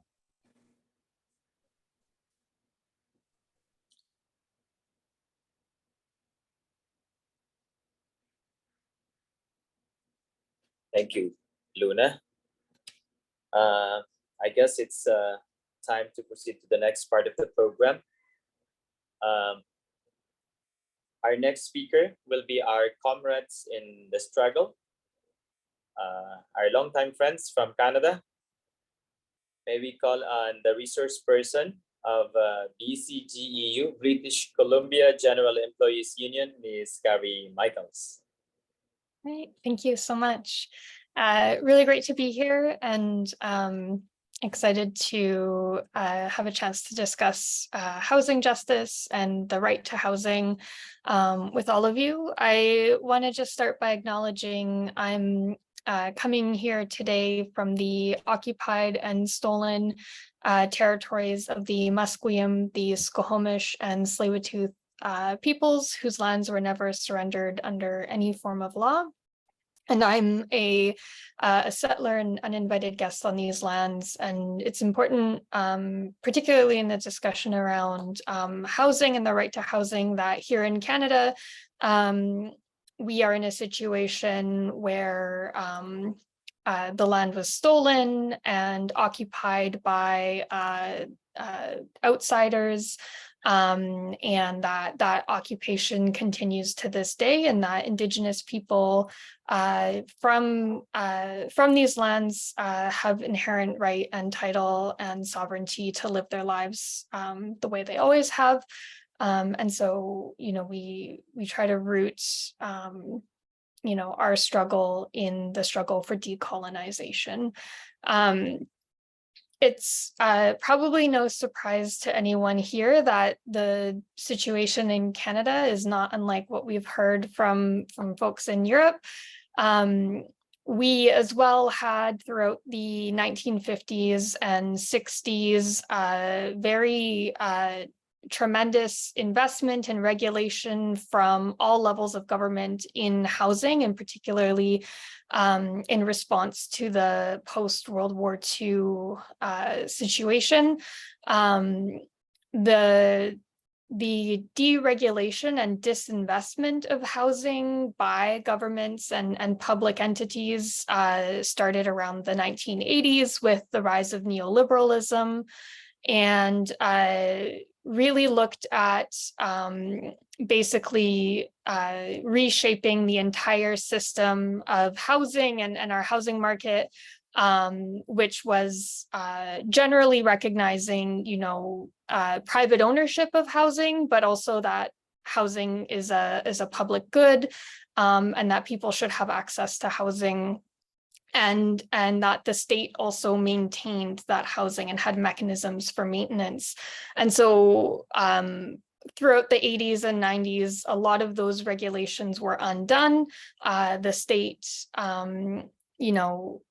having been invested and intervening in the market, pulled out, and we saw essentially rental housing and precariousness basically escalate in terms of housing. And in this sense as well, as markets started to take over in terms of commodifying housing, we also saw the role of finance in building housing as well as owning rental housing in particular throughout the 2000s, which has led us to the situation we're in today. So the multifamily housing sector, particularly in the hands of private equity funds and asset management firms, have really taken over the last few decades. And what we see, is the concept of financialization, where there's a transformation of housing, not necessarily owned by housing providers, so-called, but instead it's an asset. It's a financial asset that's subject to financial tools, techniques, and analyses, which is really meant to furnish investment returns for a wide variety of investors. And so with this growing speculation and profitability throughout the 2000s, private multifamily rental housing has been growing substantially, particularly after the global financial crisis as well, 2008. And so we're seeing this massive rise of corporate landlords and they're in the US purchasing up single family homes. And in Canada, we see much of the activity is still around multifamily residential, so apartment buildings or large multifamily housing units. And so these are the strongest drivers of profitability and outperformed all other sectors of the real estate market since 2010. And just to give some sense of the growth of this, it's estimated in 2020 that the top 25 financialized landlords own 18% of all Canadian multifamily structures. And it's incredibly difficult to track the ownership and the financial investors who are invested in these buildings. And so it's also likely to be an underestimation. And I'm just going to share a brief presentation that I put together because our union, the BC General Employees Union, has taken on addressing housing affordability and in particular trying to put forward policy solutions that will move towards not only market regulation, but also decommodifying housing and creating more space for publicly owned below market rental units. And so we started our campaign in 2017, and we were able to achieve a number of victories. I won't go over them all, but similar to others have spoken, we also called for a freeze on evictions and rent increases during the COVID-19 pandemic, which we were successful in achieving. Unfortunately, they didn't stick. And so we continue to see evictions and rent increases continuing. And we also had essentially ousted a mayor in one of our major Metro Vancouver areas who at the time was leading the eviction of many working class tenants so that the buildings could be demolished and basically massive condo towers could be built in their place, which are essentially just investor safety deposit boxes, which cannot be afforded by any working class people. So we've done a lot of assessments on the issue, and in particular, I just want to point to the really what's driving this crisis, which is land and the value of land. And so in BC, we have a provincial authority that assesses the total value of land in our province. And at the time we started our campaign in 2017, it was at $1.6 trillion in total value, and it is now depressingly up to $2.7 trillion. And obviously just climbing. And so, we might look at this and say, well, there's a lot of land, that might also be things like, industry and other things. But when we actually look at the data, which we track here, it's all mostly residential real estate. And so we can see that 2.1 trillion of that total value of land is in residential real estate. And so we see this highly inflated land value, this tremendous wealth in land, and much of that is not being captured by government in order to be reinvested into public housing for people who happen to live in these communities. And so some of the solutions that we've been proposing really focus on this particular issue. And so one of the policies that we've been advocating for is what's called a land value capture tax, which essentially takes that rise in value and carves out a portion of it to be put back into the public good. And we know that the main driver of land values is actually public investment in infrastructure. So things like schools, hospitals, roads, transit, basically things that governments tend to to invest in order to make places more desirable to live in. All of that land value that gets created by public investment goes into private hands that own the properties around. And then the other aspect of that is density, but we don't have a lot of time to go into that. Anyway. The other thing that we also are advocating for is inclusionary zoning, which is a way for governments to ensure that if there is additional density being added into an area, we know that increasing the supply of housing usually means building up rather than out, that they require that in our proposal, it's 50% or more of the units that are being added are below market public affordable housing. So a way to try to generate, with these market additions of supply, adding publicly owned, permanently affordable units as well, to ensure that those are also being built. And then, of course, we are advocating for more government investment in public housing. So ensuring that we go kind of back to the 1950s and 60s approach of making sure that on whether it's public land or governments acquiring housing by buying it out of, or not buying it, but expropriating it from private landlords, slumlords, but essentially returning to that government being a provider of housing. And then finally, the other policy we're focusing on is something called vacancy control.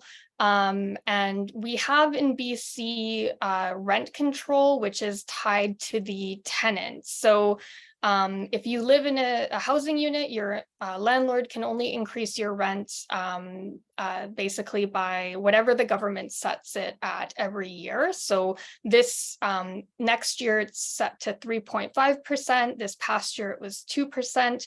And so if you're an existing tenant, your rent increases are relatively stable, still not often keeping up with wages. But for tenants who move or who get evicted, your rent can be, the rent in that unit you were living in can be set to whatever the landlord wants it to be. So vacancy control would then tie rent increases to the unit rather than the tenant. And we recently had a press conference at the British Columbia legislature, which you can see in the background of this picture, with over 10 allied organizations calling for vacancy control. These are anti-poverty groups, legal advocates, tenant unions, basically a broad coalition of labor, faith, and other community organizations calling for this as a measure to immediately address the rising cost of rent. And just to get a sense of why we need vacancy control is the staggering number of evictions that tenants are facing, so that landlords can increase the rent to whatever they want. And particularly vulnerable tenants like seniors, people on fixed incomes who aren't able to pay higher rents, and often have been living in places for 10, 20, 30 years. And so you can see Canada, the rates of evictions are highest in British Columbia and Manitoba, where they actually have vacancy control, they're the lowest. And you may be thinking, well, what if those tenants, don't, they deserve to be evicted, nobody should be evicted, but majority of the evictions in BC in particular, we are leading in what's called a no-fault eviction. So the landlord just wants the unit for their own use. And so what we've been doing is we've put together a toolkit for communities to take action as part of our campaign. So in our toolkit, which I can share the link on our website, gives people guidance on how they can start to make a difference based on whatever issue is most present in their communities. So we talk about, similar to some of the other folks who presented, going door knocking, tabling in your community, meeting with an elected official, and other tactics like social media, community events, or educational workshops.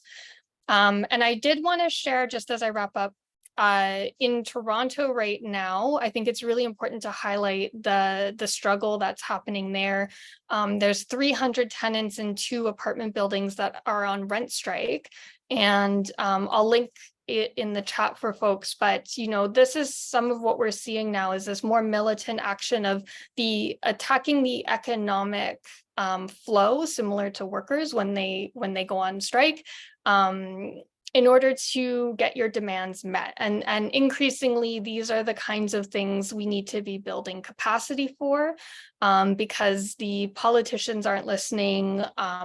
So many people are becoming homeless and paying more and more of their income to rent. And it's just, we're not seeing any meaningful change. So I'm gonna stop there and I will share links in the chat. Thank you.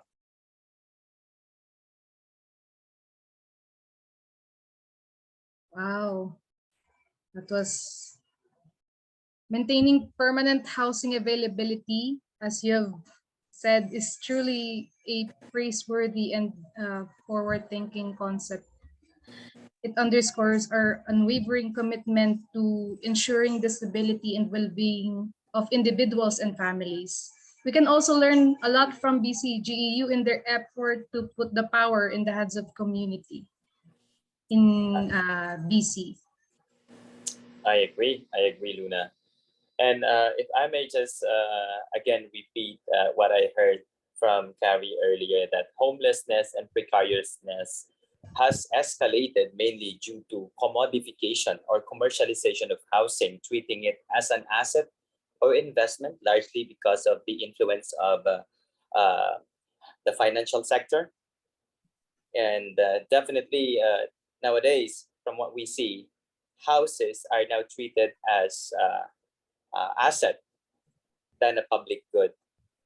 And if I may share, there was actually a report from the UN, particularly the HCR, that says that adequate housing, worldwide housing crisis was fueled by, and currently being fueled by, financial speculation. So there's housing crisis is becoming more and more an issue nowadays because of, not because of limited resources, but because of greed, but because of corporate greed. It is therefore a challenge for us to do more and force our governments and encourage them to invest more and do something about housing rentals, and make it a policy that rental and housing programs becomes affordable for the common folks. And I guess before I waste everyone's time, I think it's about time to call on the next speaker. By the way, I also want to acknowledge the presence of some community-based organizations like UMAKAP, Ugnayan ng Maralita para sa Karapatan sa Babahay, Rights Housing Advocates Organization in the Philippines, Mabahay Pa, Pagkakaisa ng Mga Walang Bahay sa Parañaque, and NMTP of Aroma. Thank you for joining us today.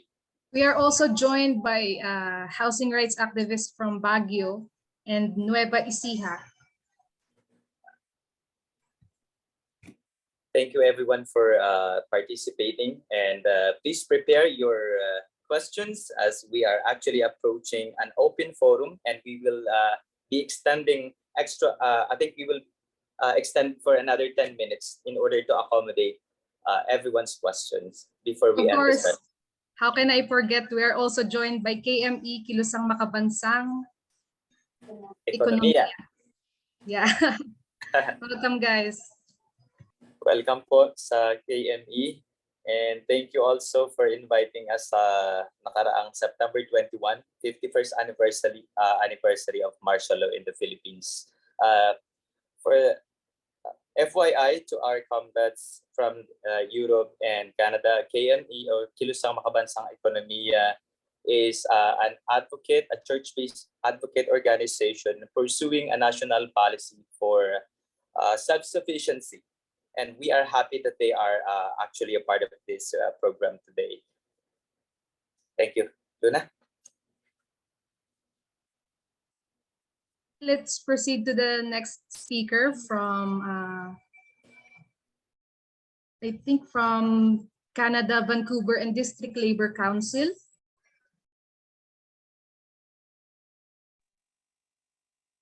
Thank you very much. Yeah, thank you very much for inviting me to speak today at this forum. My name is Stefan von Sachowski. I'm the president of the Vancouver and District Labor Council. And I want to start off just by acknowledging that I am joining the Zoom here today from the unceded territory of the Katzie and Kwantlen First Nations. The Labor Council, I'll say a couple of words about what the Vancouver District Labor Council is. First of all, we are a regional labor central chartered by the Canadian Labour Congress. We were formed in 1889, and we represent over 80 affiliated union locals and approximately 60,000 union members in Vancouver, Richmond, and the North Shore area of British Columbia.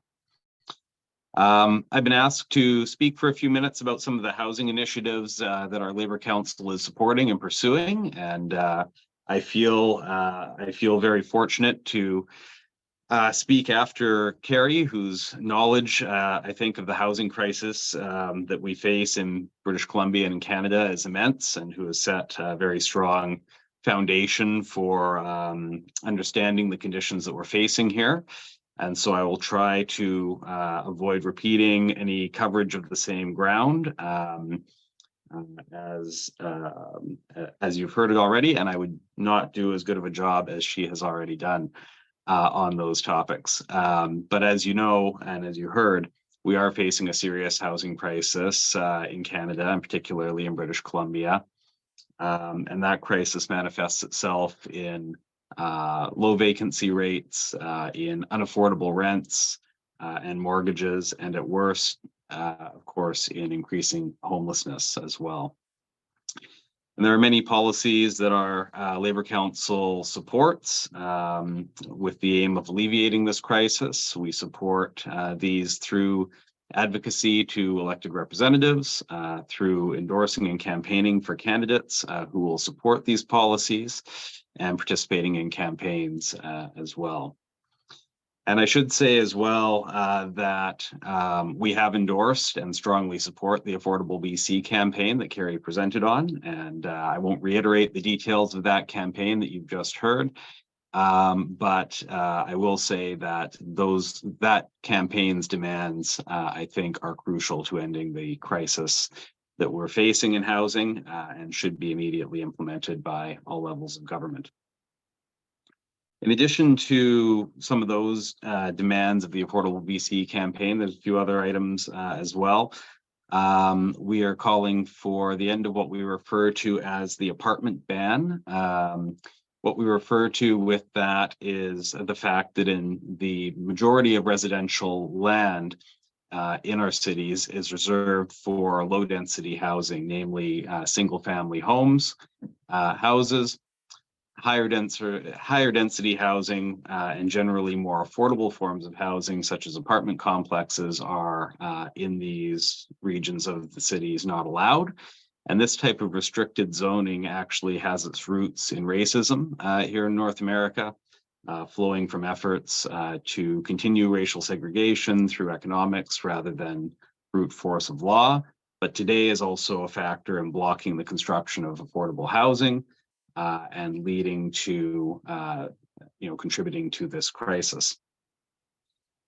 Some small progress on this topic was recently made in the city of Vancouver, where City Council voted to allow multiplexes, so larger buildings with perhaps 4 or 6 units on a lot in some areas. And this was hailed by the mayor and council as a massive shift but in fact is a positive but very small move when compared against the scope of the crisis.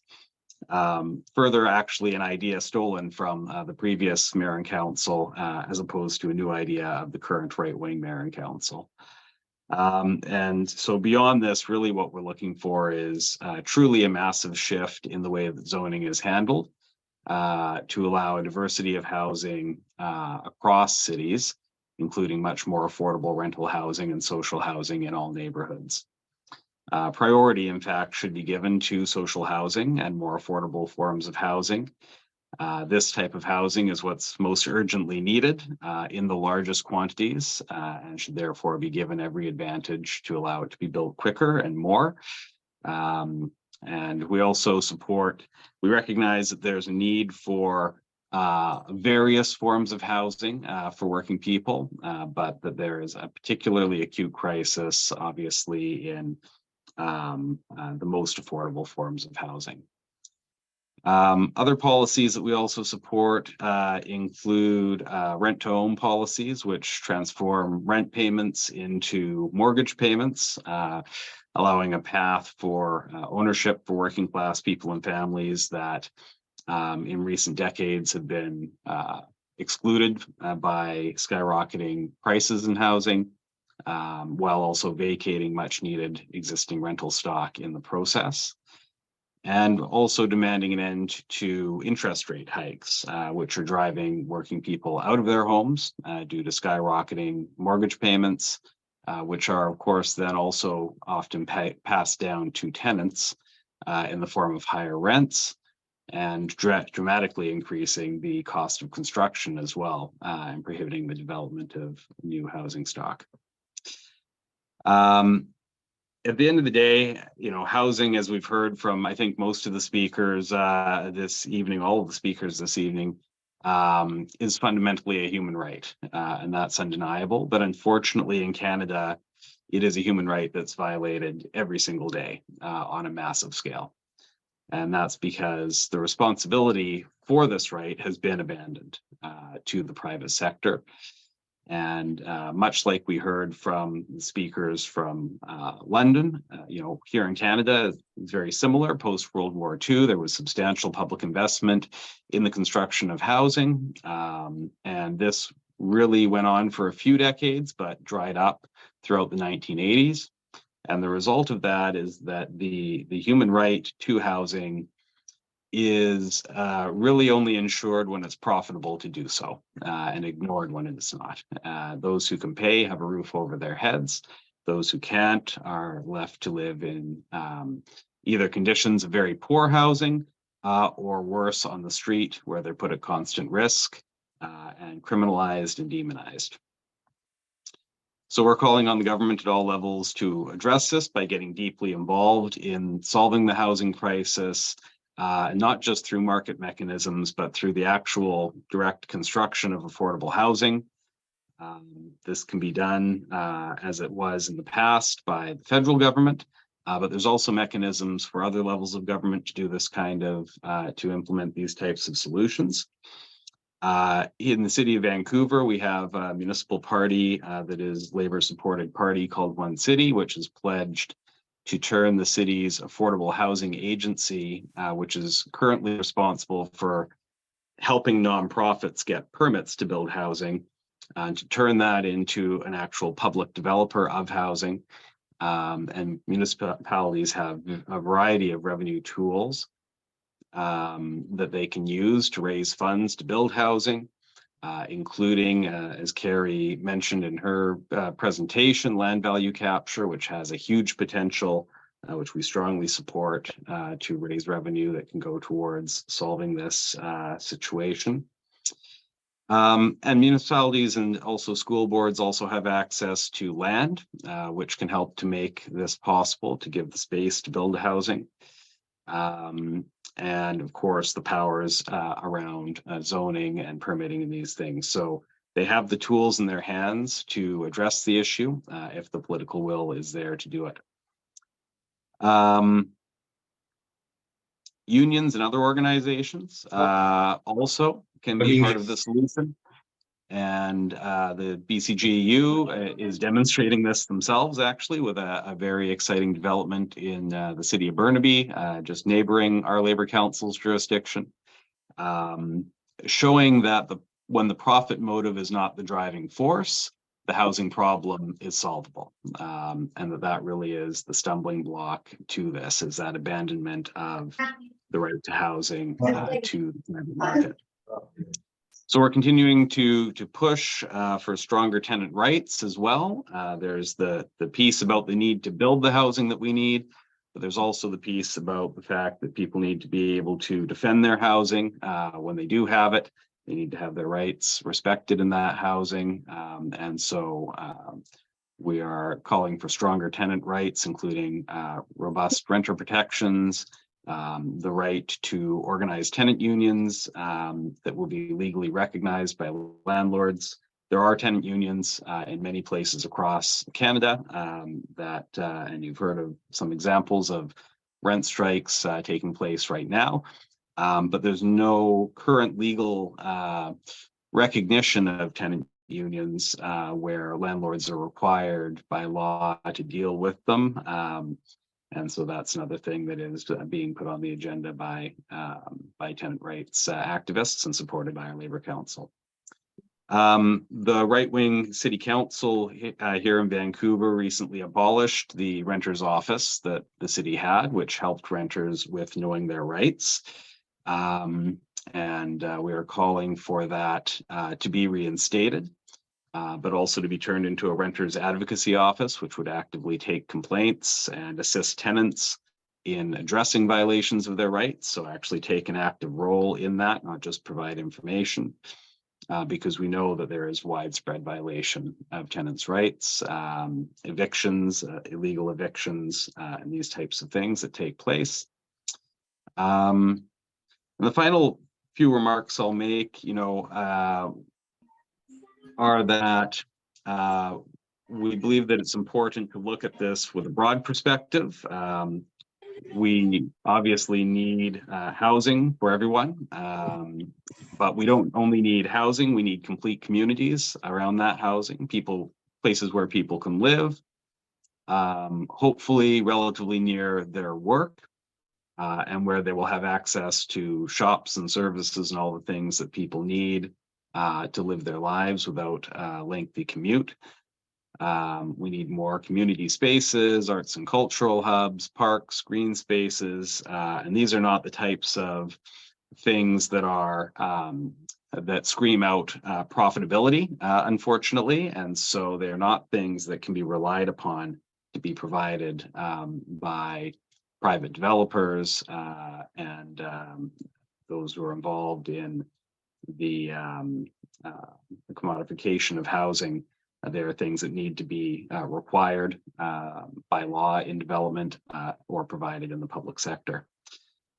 And we also need to do all of this, especially in the context of Canada, which Carrie spoke quite eloquently about in her introduction, in the context of reconciliation and solving this problem in a way that advances that and respects the rights of Indigenous nations on whose land this crisis has been foisted, and that alleviates this crisis for Indigenous people as well. So you can see we have big struggles ahead of us here as well, as we have heard this evening, folks have around the world. But I do think it's very positive that unions like BCGEU, labor councils, and other labor groups and other types of organizations around the country are taking this up, are looking at this issue. There are issues. The issue of housing is something that goes beyond the shop floor, and so there in the past, I think, has been a view of some that that's sort of something that's outside of our purview to worry about. But the reality is, this is something that deeply impacts working people, union members, and also unorganized workers on a daily basis. And it can't be resolved through, the normal mechanisms that unions have through bargaining and those things. It has to be resolved through political action and through fighting for more structural changes. And so it's very important that's being recognized and taken up, and certainly provides some hope for so a resolve to this crisis going forward. Thank you.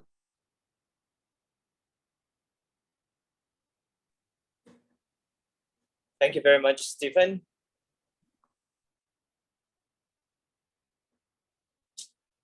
Well,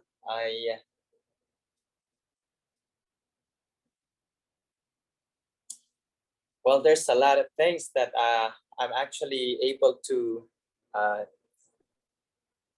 pick up from what Stephen just shared today. And let me just go. When building houses became source of profit, more people become homeless. And when housing became subject of finance speculation, homeowners are deep in debt and eventually become homeless. So as we are fastly approaching our, the open forum of this program, I just want to remind everyone that we actually have 3 more speakers from LUPA-Pilipinas, WPL, and PANGISDA. And I just wanted to ask, given the circumstance that I think this forum is becoming richer in exchanges of lessons and experiences, may I ask do everyone call for extension for the open forum? I suggest let's have 20 minutes extension for the open forum. Does everyone agree? Okay, I see a thumbs up. How about the rest? Okay. If everyone agrees, do you mind putting a thumbs up? Okay, I have 5, 6, 7. Well, I assume everyone is okay for a 20 minutes extension for the open forum. And before we move on to the next segment of this program, I just want to acknowledge another organization who joined us today. This is the Alliance of Competent Young Movers from Pasig. Welcome to the program. And feel free to send us a message for any questions or any recommendations. And if you also happen to have some questions of your own, please write it down and be ready for the open forum.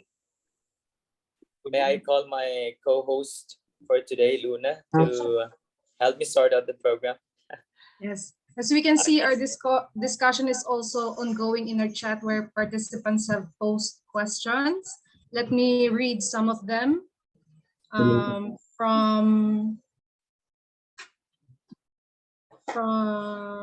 Let me scroll just really quick.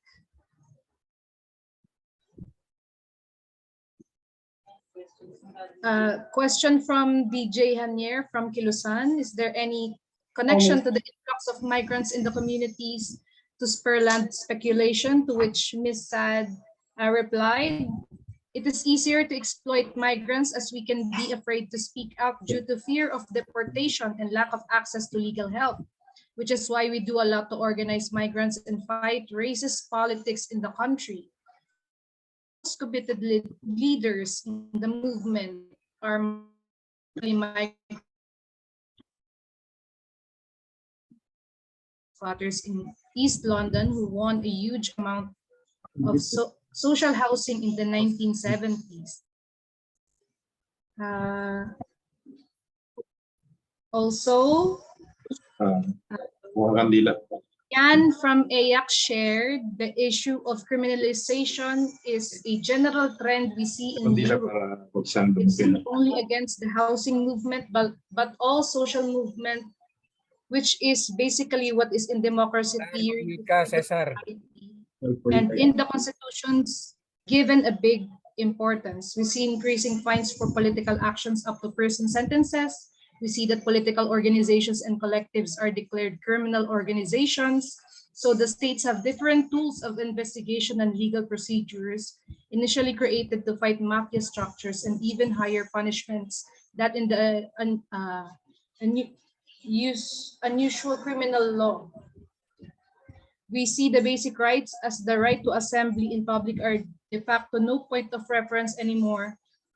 And the legal procedures are quite difficult and take a lot of time to take back the right because you have to go all the way up to the constitutional courts. In some countries, there are implemented laws that criminalize tenants who cannot pay their rent. So this basically means we observe the criminalization of poverty. This is very relatable to the situation here in the Philippines. To give you an example, our 15 days of action, a prelude to our World Habitat Day mobilization has been met with harassment from police officers and authorities who wants to seize our demonstrations because of the reason of lack of permits or impounding the vehicles used by our leaders, our forces during their mobilization. So it is quite, I am very surprised to hear that in parts of Europe where I personally think it's much more liberal, or do we say that it is more open to mass demonstrations, that we see those kinds of harassments or reprisal from authorities.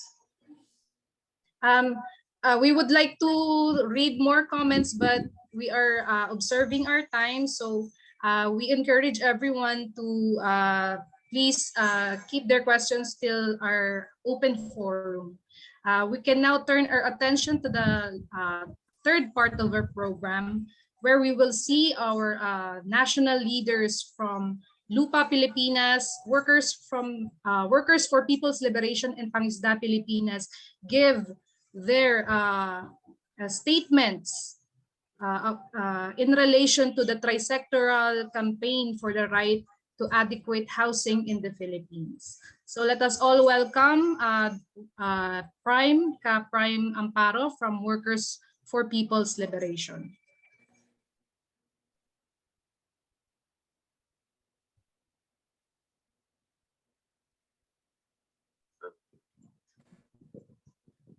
Yes, good afternoon to all, and good morning to our colleagues in Europe. Good evening to our colleagues in Canada. Anyway, Workers for People's Liberation stands for that the right to housing is essential for the people, especially the workers, to be able to live a life with dignity. It should be a social service guaranteed and provided by the government, and shouldn't be a business linked to the profiteering by private business interests. And since the implementation of the liberalization in the country, as prescribed by the World Bank and the IMF, the rights and protection of workers was strict.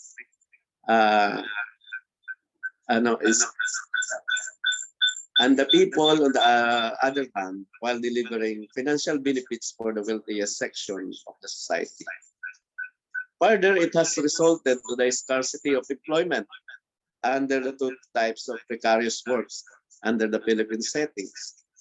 We call it contractual workers, and the other one is the informal labor or self-employed. Informal labor in the Philippines now makes up of 40% of the total labor force, and the contractual labor is now more than 54% of the formal labor, and it is still rising. This type of worker constitutes around 75% of the workers' labor force, and only a certain section of the contractual labor receive minimum wage. Where in the National Capital Region, it is 610 pesos per day, while the rest receive below the said 610. And those categorized as belonging to the informal labor even receive less. Under this condition, workers' income are far below what can be considered livable wage. For this context, wage setting mechanisms are controlled by the capitalists in tandem with the government. This is the classic picture of the wage slavery. Minimum wage in the Philippines is barely enough to buy food and transportation to and from the workplace, given the high cost of commodities and utilities. Workers are barely over their house rental, even in a two-income household, and cannot avail the housing program under Marcos 4PH without taking a loan, and their precarious financial status put them on a risk for being evicted from the houses they rented and at worst rendered homeless, or to seek shelter in danger zones like shanties under the bridge or creeks made out of plastic, tarpaulin, and lightning. In view of this, Workers for People's Liberation is now hand in hand with the other underprivileged sector to demand livable housing under use-of-rack scheme with a minimal use-of-rack fees for maintenance of the housing units. We also demand, as a transition housing subsidy, the amount of 4,500 while waiting for the housing unit. We also demand for the regulation of housing rental, as right to housing is a workers' and people's right. We also demand universal health care and other free basic tertiary education for the underprivileged. Demanding access to basic services is the pathway towards reclaiming people's sovereignty and the nation's sovereignty. The sovereign power of the people over the nation's resources and its disposition for the common good of the people is only way for the working masses to earn a living with dignity. With the sharing I heard from our colleagues from the different part of Europe and our friends in Canada, we have common issues on housing problem. So I guess it's all long live workers and people's solidarity. Let us be an instrument for social change. Another word is possible. Thank you.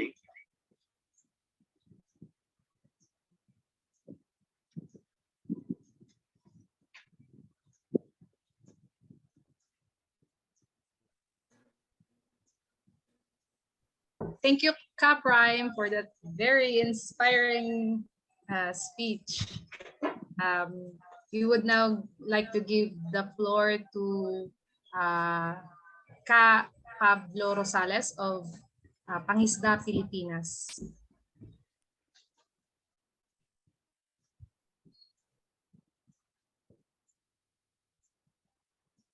Magandang araw sa ating lahat. Magandang gabi doon sa kanila ay gabi. At magandang umaga sa ating lahat. Magsasalita ako sa wikang Pilipino. Kasi tulungan na lang na i-translate. Maiksi lang naman ito. Kaya mas magandang masabi ko ang nasa saloobin ko sa wika natin. Ang pabahay ay karapatan ng mga tao at karapatan ng mga mangingisda sa ating bayan sa Pilipinas, no? Dahil una, ang kalagayan ng mangingisda sa Pilipinas ay nakatira ang mga mangingisda natin sa tinatawag nating danger zone, no? O vulnerable sila sa lahat ng kalamidad at vulnerable din sila para maalis dahil sa mga proyekto ng gobyerno o yung tinatawag nating development aggression. So itong kalagayang ito ay matagal nang pinabayaan ng pamahalaan. Ganun pa man, kahit na may nakasulat din sa Fisheries Code ng ating bansa na mayroon dapat ialat na fisher folk settlement ang lahat ng bayang nasa tabing dagat. Pero since 1998 hanggang ngayon, wala itong pondo at wala din itong implementing rules and regulation. So ang kahilingan ng mga mangingisda, sa halip na tanggalin ang mga mangingisda sa ating tabing dagat, ay bakit hindi gawin itong i-resettle sila o gawin ang settlement nila bilang on-site development within the coastal area. Sa halip na ibigay sa mga korporasyon, sa halip na ibigay sa mga negosyante, gawing patibayin ng pamahalaan ang ating mga paninirahan ng mangingisda. Ganon din ang paglalaan ng mga yung fisherman's wharf o yung kanilang lalagyan ng kanilang kagamitan bilang mga mangingisda, tulad ng mga nasa background ko ng mga bangka, na kapag maalon, nawawasak itong mga bangkang ito. At sa bandang itaas, ang kanilang mga bahay ay mawawasak din sa matinding alon. Kung kaya ang Pangisda Pilipinas ay parte ng kampanya natin sa pagkakaroon ng karapatan sa pabahay, at ito ay serbisyo, hindi dapat maging negosyo, dahil ito naman ay karapatan ng mga mamamayan na dapat ipagkaloob ng ating pamahalaan.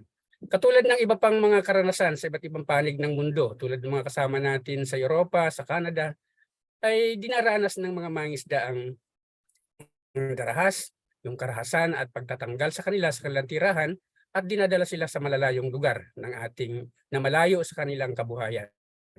So hindi ito makatarungan at isa itong lantarang paglabag sa karapatang pantao, kung kaya marapat lamang na lumaban, marapat lamang na ipaglaban ang karapatan sa paninirahan. So kung saan ka nabubuhay, dapat nandoon ang iyong tahanan. At ang tahanan mong ito ay siyang magiging kanlungan ng iyong pamilya at ng mga susunod pang pamilya. Dapat ay napaghahandaan ng pamahalaan ang paglaki ng pangangailangan sa pabahay sa bawat taon o sa bawat paglaki ng bilang ng pamilya. Kung kaya ang pangisda siyempre nagpapasalamat sa paglulunsad ng forum na ito na tumatalakay sa kalagayan ng kalagayan sa pabahay sa iba't ibang panig ng mundo, at nakikiisa tayo na dapat ang labang ito ay laban nating lahat. Dapat ang ating pamahalaan ay gawin nating responsable at tungkulin nila ito para ipagkaloob sa atin ang isang makatarungan at disenteng pabahay na kung saan naandun din ang kanilang mga kabuhayan. Kaya mula sa Pangisda Pilipinas, nakikipagkaisa kami, nakikipagtulungan sa iba't ibang mga kasama at organisasyon natin sa iba't ibang panig ng ating mundo. Mabuhay po tayong lahat at ipaglaban natin ang sama-sama ang ating karapatan sa paninirahan. Maraming po salamat at mabuhay tayo.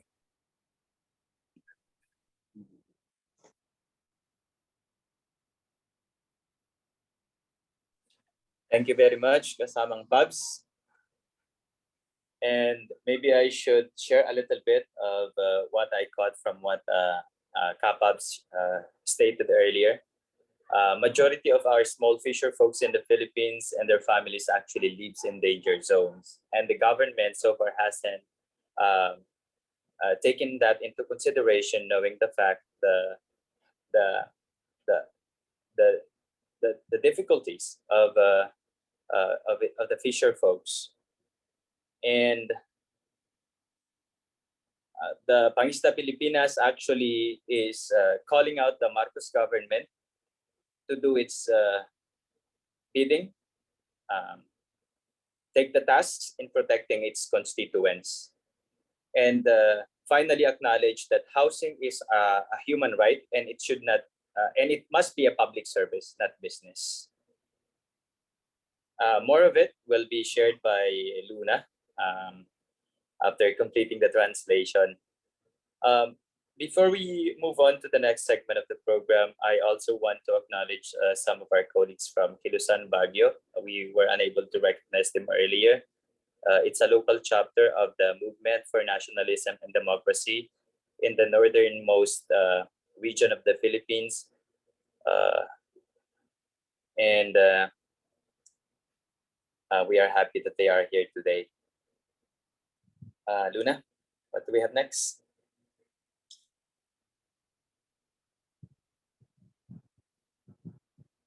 I think we still have one more speaker. Do we have someone from LUPA-Pilipinas? As Pablo has said earlier, the resettlement of fisher folks in the Philippines is a crucial step towards addressing the housing needs and improving the lives of these communities. Fisher folks play a vital role in the country's economy and food security in providing them with secure and adequate housing. It's not only a matter of social justice, but also an investment in the suitable development of coastal areas. It's heartening effort to see being made to ensure that these communities have access to safe and resilient housing, enabling them to continue their livelihoods while safeguarding their well-being.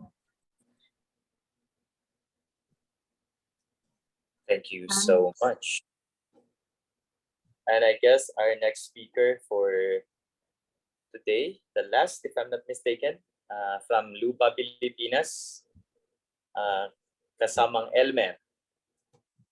The floor is yours. Jim.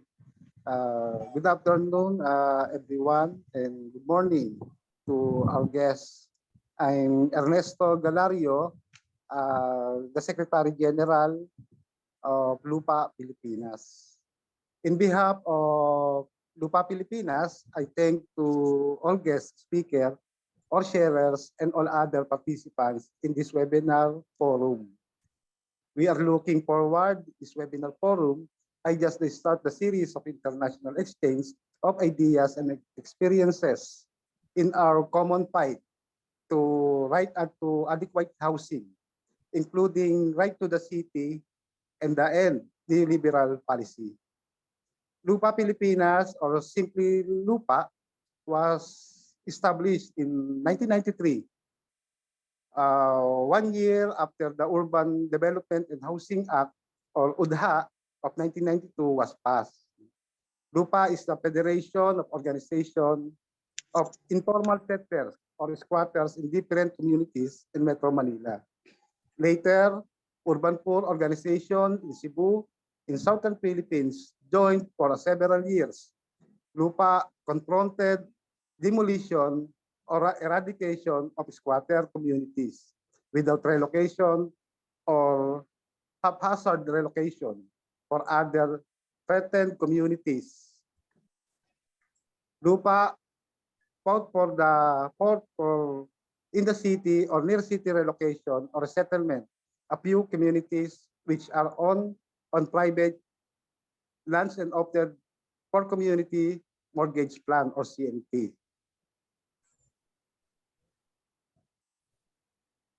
Only a few low-rise to medium-rise building with a small space of units were built inside to Metro Manila. The small space units are sold to beneficiaries who are made to pay through monthly amortization for a period of 25 to 30 years with 6% annual interest. Failure to amortize for 3 consecutive months means automatic eviction. All the relocation or settlement sites are quite far outside Metro Manila. The housing units are sold to beneficiaries in the same terms as the unit in low-rise or medium-rise building. The relocation or settlement sites are far from jobs or work areas and school of the relocated families and are without or very limited opportunities for livelihood and are far from basic social services, including health, care, and education, and also from public markets.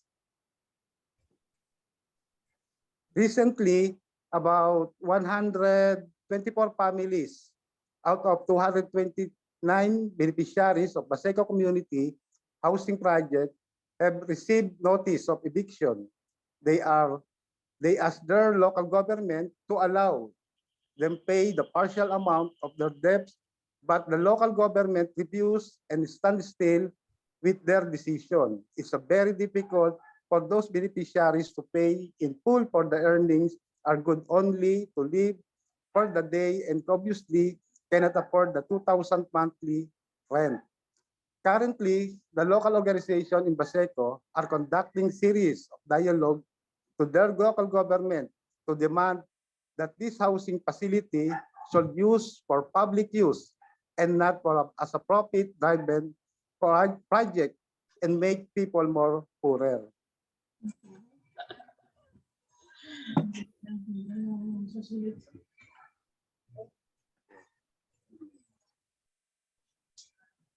After just a few years, 50% to 70% of originally relocated or resettled beneficiaries from have been evicted or have abandoned their unit, which are now there, either are taken over the businessmen who are cahoots with personal and national authority or housing authority.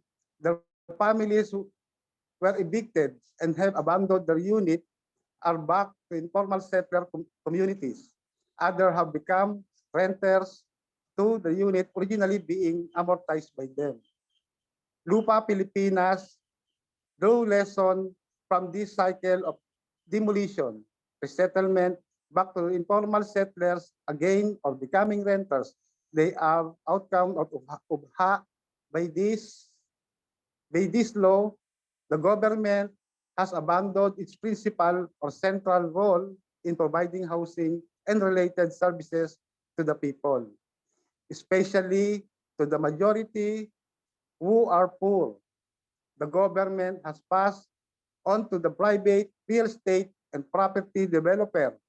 The housing program are not in the service of the poor, but to create the vibrant housing market as expressed in the 1986 National Shelter Program or NSP, which is being implemented through UDHA of 1992.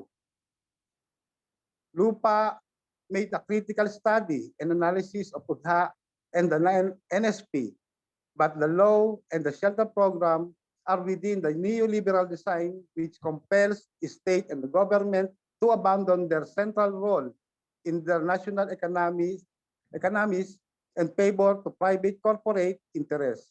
LUPA shared our study with two mass organizations, private corporate interests, namely our Workers' People's Liberation or WPL and small fisher organization, PANGISDA Filipinas, by mid-2022. The three organizations decided in the conference launched the tri-sectoral campaign to the right to adequate housing with LUPA as the lead organization. Later, in September 2022, a women's organization, Lorena Kaisaka, joined the campaign. The campaign was publicly launched on October 3, 2022 through a demonstration in front of the National Office of the Department of Human Settlement and Urban Development.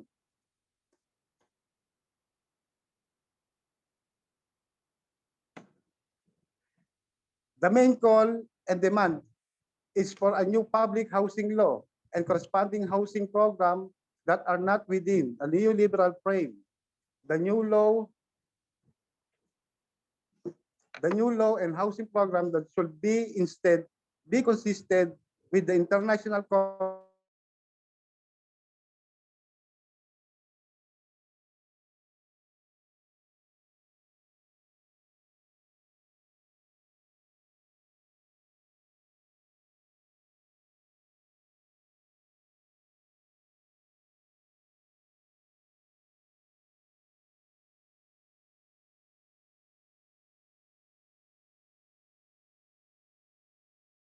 Wala si Elmer.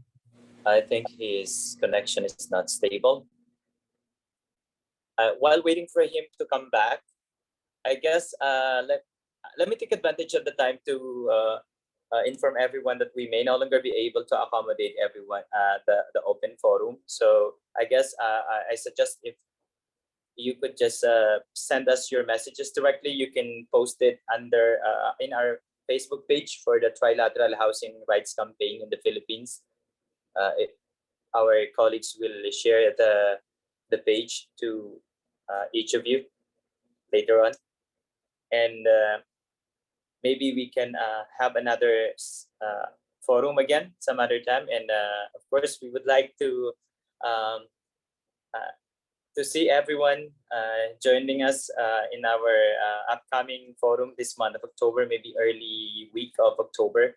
We will send invitations again for us to be able to consider our schedules. What do you think, Luna? You're on mute. I think you're on mute. We would like to hear final remarks from our speakers before we end the program. And yeah.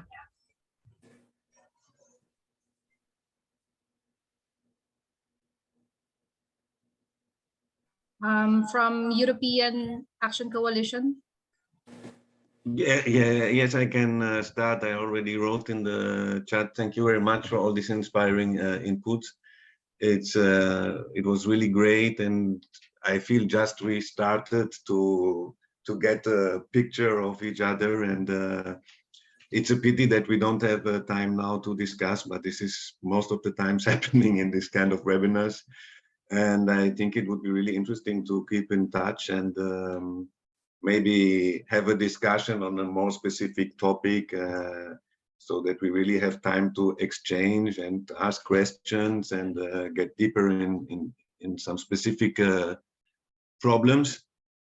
And we are up to this also. If you share the recording of this webinar, would be super nice. And yes, thank you, everybody. I don't know if the comrades will have additional things to say. Marie, Stella, Zad. Thank you very much.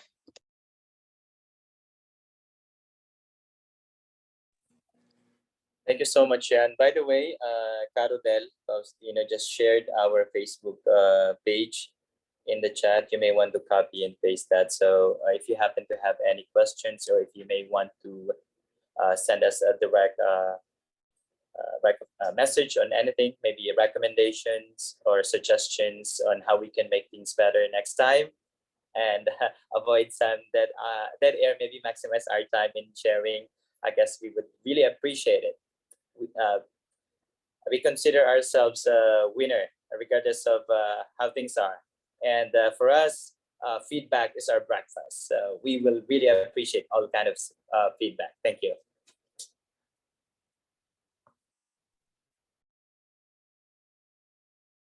Would like to hear from our friends from Syndicate Lugateres and BCGEU and Canada.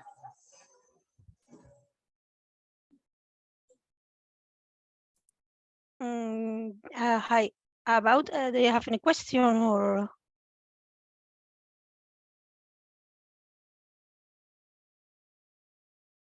Hi, can you hear me? Yes, we would like to hear. We would like to hear a final remark from you and our friends from Canada. Okay. Well, this has been a lot of information that now I'll have to digest and share with my colleagues here in Barcelona. But we find very interesting how all the different movements, the labor unions, the housing unions, and even the fishermen and all the people in not formal housing, it's also fighting for the same right. We are trying to do similar things here. We are in contact with different groups that are not only for housing, because we are aware that it's all the same struggle. It's we are struggling against, as I said, it's a class struggle. It's capitalism against us, and and it's been very informative, very interesting.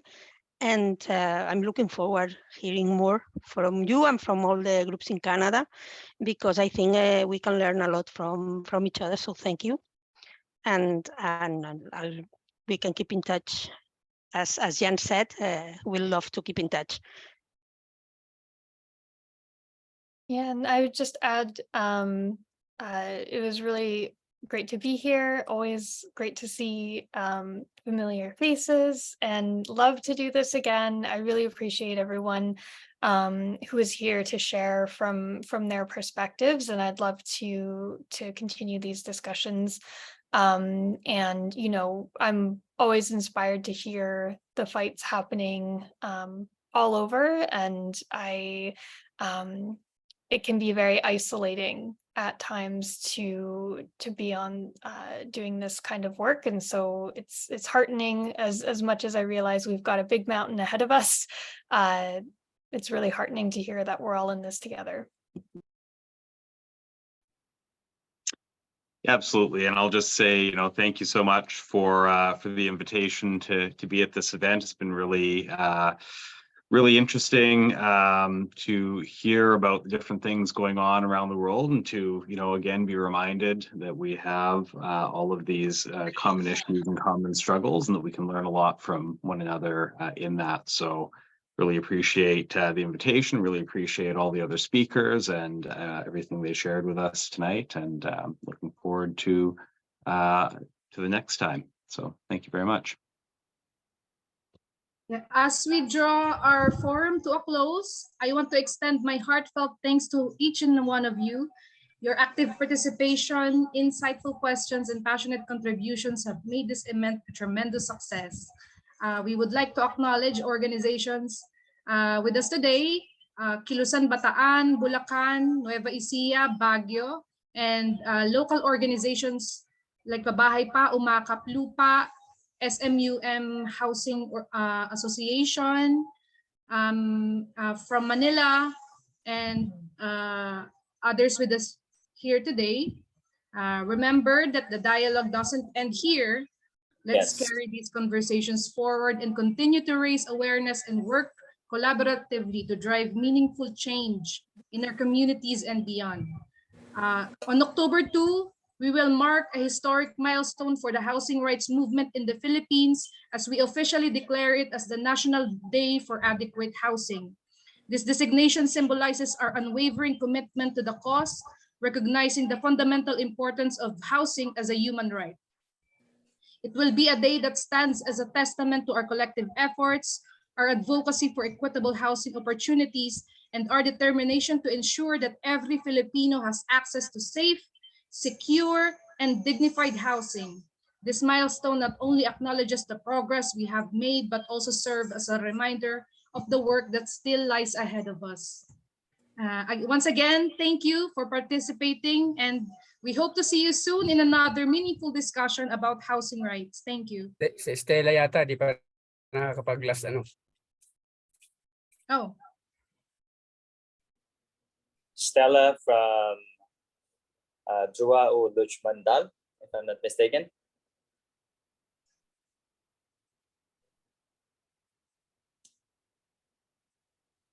Hello. I'm sorry, I had to leave home where I was following the meeting, but I'm still here, and I would like to thank you, everybody, for the exchange. It was really rich. I wanted also to stress that maybe at the beginning we started everybody, but sharing what was going wrong in our countries, because the situation is difficult everywhere, and we are kind of facing the same problems of privatization and commodification and stuff, and maybe we didn't stress enough some rights that we have gained during the years, but maybe we'll have, I mean, some people did it, maybe the comrades from Canada, they did it more, but maybe we'll have also other chances to speak about that. And yeah, I think that anyway, there are things that are being improved, and some things that some rights that we are gaining, like rent controls, control over Airbnb. In France also there is this, I wanted to stress it, there is an obligation for every city to build 25% of social housing in every district, and it's not all the time done and respected from the local government, but the movement is pushing for them to do so. And now there is the obligation of energetic renovation of houses who are in bad conditions. Anyway, I won't take more time, but just to say that some good things are happening too. So yeah. Oh yeah. Thanks Yeah. again. Thank you very much, Stella. I guess in as much as we want to hear more, we don't have so much time. And let me just acknowledge one more organization who just joined us today, CULE, Canadian Union of Labor Employees. I'm sorry we missed to acknowledge you earlier, but thank you for joining and thank you for the solidarity in the fight for a just and humane society. So I guess before we end the program, maybe call on everyone to turn on their camera for a photo, group photo. I think we need one. So the next time we see each other, we at least recognize each other's faces, right? So can we do that?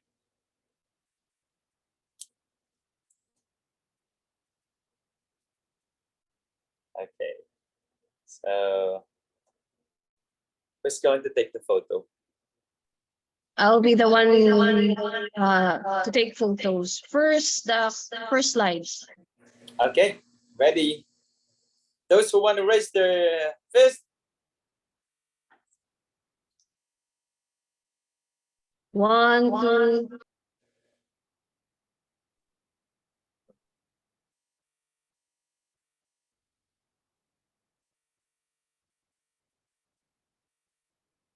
I think you're on mute. Second slide. 1, 2, 3. Go.